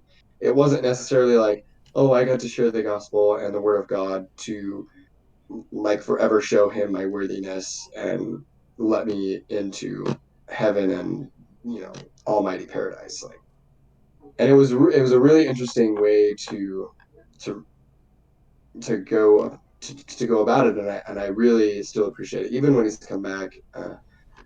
I have a couple of people in my life that were like, oh, they never come back the same about missionaries, and you know especially about gay people. That interests a lot just because people think that it's true. Like you think they go away and then all of a sudden they come back and like religion is the only thing that they care about, and that's not true. Mm-hmm. So I feel like it really helps Yeah, like your point. I've kind of always seen it as religion is like I like the saying religion is a guideline. Like it's a guideline, not a to do list that you have to follow to the point Yeah. through life. You know, I could be speaking heresy for all I know, but like I've always seen it as even like God intended church to be there, but not to its full purpose. Like say 70% of religion is true and that 30% isn't there and it's purposely that way. He won't let it be 100% true. That way we're forced to seek that out on our own because from what I've personally seen, God doesn't just give us the answers, he challenges us. So why would he give us all the answers in religion just right there at 100% for us to do that? That doesn't seem like him in my eyes. And so I think there at some point, not that you have to like totally cast it out of your life or anything, but at some point you need to expand your own horizon on that spiritual level and learn more outside of that religion sense because it's how we grow individually as well, and that's how I've always seen it. And it's just a personal truth that I've come up with, and that's like kind of my reasoning to, in a way, kind of justification for why I would say no church is perfect. I think there's such a thing as like the truest, but not perfect, if that makes sense. I don't know if I explained Yeah, that that quite does. well, but that's like where I come from on for my personal beliefs, because I also believe that there's truth in all religion as well. Like Yeah. every religion has a truth to it where I'm like I can't deny that because that's something I find myself agreeing to, and so Yeah. that's where I come with that religion part. Yeah, just to go off like your church thing and well, just in this topic in general is I remember teaching a lot of people on my mission, especially in like downtown Seattle who were gay or just members of the LGBTQ, and they'd always bring up the most common point they'd bring up is they didn't like the what would the word be, the outcast, or them feeling like outcast from members of a certain denomination or the certain church. And the thing I always said, and I still say it, is the people don't the people might make up the church, but the people aren't the religion. So, and what I mean is people might be mean within a church, and I think I'll even I won't like trash on the LDS church because that's obviously, but I would say a lot of people in the LDS church are very judgmental and they're very um, clicky, I would say, and it's really sad. And but that's a big thing is what's hard about joining a religion of any type is you shouldn't be joining a church for the social aspect. You should be joining it for the religious aspect. And that was a lot of points. That was one main thing that a lot of people who were members of the LGBTQ community would bring up to us as missionaries, like, oh well, you guys hate gays or something. We're like, no, we don't. Like, Like, you can come to our church anytime. We, in fact, a lot of like the members there were openly gay and stuff, and it was fine. Like, we don't hate you. It's just there are some people who are judgmental, but it's not the church. It's yeah, not I the would religion. I would So bring that back to when we were talking about the DC riots, how um, the actions of a few affect the image of the many type deal. Like yeah, with the exactly. travel bans, it's like not all of Islam is not a terrorist organization. Like there's just people who and who's even to say like those terrorists were even Islamic. They could just say they're Islamic for all we know, and people would believe that as well. Yeah, But like, exactly. Yep. just things like that, like that's why I don't like. I just don't like the idea of overgeneralization in the first place, and I find myself doing it all the time, or even over assumptions. But like I think that's something that I think it's an immaturity on just society's part is to overgeneralize and make those broad assumptions of people. Yeah. Yep.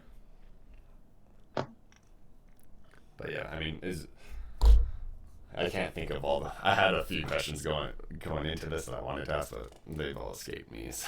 Yeah, I thought I had to have some too, but I don't have any. Peyton, I guess do you have any questions or do you have anything else? Yeah, I mean, like both me and Tristan grew up in the church, so I mean, if you have questions for us, even like I don't know what to bring up besides what I've already brought up. And so if you have, Yeah, I just feel like there's a certain degree of expectation that I feel like any member of the LGBTQ plus community feels when they join a religion, and it's like take for example Islam. Like I feel like we would be considered infidels because it's like just completely against. You know what? Let's get rid of that. It really an expectation for like our lifestyle, I guess. And so it's really just something that at least I shy away from. Yeah, yeah. And really, and like I said in the beginning, I'm also a math physics major, and I study science all the time. And at one point, I was like, "Oh, I'm an atheist," and now I'm really just kind of agnostic. I think I would probably label it like Hmm. I'm really just unaffiliated. Yeah, That's just the best way to say it for me. yeah, yeah. And there are definitely a lot of good things about religion that come up. Like I said, my best friend has a really good spiritual connection, and the scriptures help him through life and have really good morals and things like that. And I could totally see that as a very helpful outlet. But Mm-hmm. there's Yeah, because like how I said, I've always liked to see it. I like to see it as a guideline, not yeah, a to do list. because it's something that everybody can relate to. And I think that's why religion is so big. Mm-hmm. And really, my entire study in music has been about the beginnings of the Catholic Church and how sacred music began, and how that turned into polyphony, and then it turned into secular music. And so I like a lot of the things that I have sung in the past have been sacred texts. Like even right now, I'm working um, on a set of pieces that is all sacred text and talking about Salve Regina and the Virgin Mary and like Thou have mercy on me, and it's not uncomfortable for me, Mhm. which I think is really interesting because it's Yeah. more of a relatable view. Mm-hmm. Yeah, I like that. Yeah. Well, I guess unless you guys have some more big things to talk about, you're welcome to turn on your camera for the closing part. Um, just Yeah, I'm good. I don't have anything else big to bring up. okay. Yeah, Yeah. I've talked a lot, and I really appreciate the opportunity to come on and share my thoughts. And Oh yeah, no I problem. Yeah, I was excited Yeah. to have you Definitely. over. everyone will go back and listen to this and has questions for me. Yeah, totally. Yeah. Right. If you have other topics, by the way, like I mean, we're not that big or anything, so we don't have too many people giving us topics. Um, I think next week we want to take on the topic of feminism. I'm not sure, like Oh that. I yeah, don't know yeah. if I'm ready for that because I I don't don't know even if know. I am either, I don't know where but I'm we at. might. Like, that's such a complex thing to me. It's just like I don't know. Yeah, we might do it. Yeah. Tristan, you should talk to a professor. See if they'd be interested in Oh yeah. Oh yeah, giving yeah, some yeah, yeah. ideas. Yeah, yeah, true. Yeah, I'll have to talk to my professors. Yeah. Yeah. So Well, true. so just to the audience again, feel free to leave comments on topics you want to hear. If you disagreed or agreed on stuff, let us know. We'd love to have more people on, etc. Again, thanks for watching. Leave a like and comment. Share us around. If you have thoughts of your own that you want us to possibly challenge, like one idea is like, if you have a shower thought, where you're like, oh, this sounds like really cool, and you want to bounce that off us and have us like talk about it, feel free to do it. Like literally any topic as well. Today was kind of more focused on sort of politics and just like really it was like that black and white for both politics and religion and stuff. So, but like even video games, hobbies, anything, we'd love to talk about it. So leave a comment, and yeah, I mean, other than that, if you guys still have anything else to share, I'm good. Thank you. awesome. Much love, guys. Thank you. How do I close this thing out?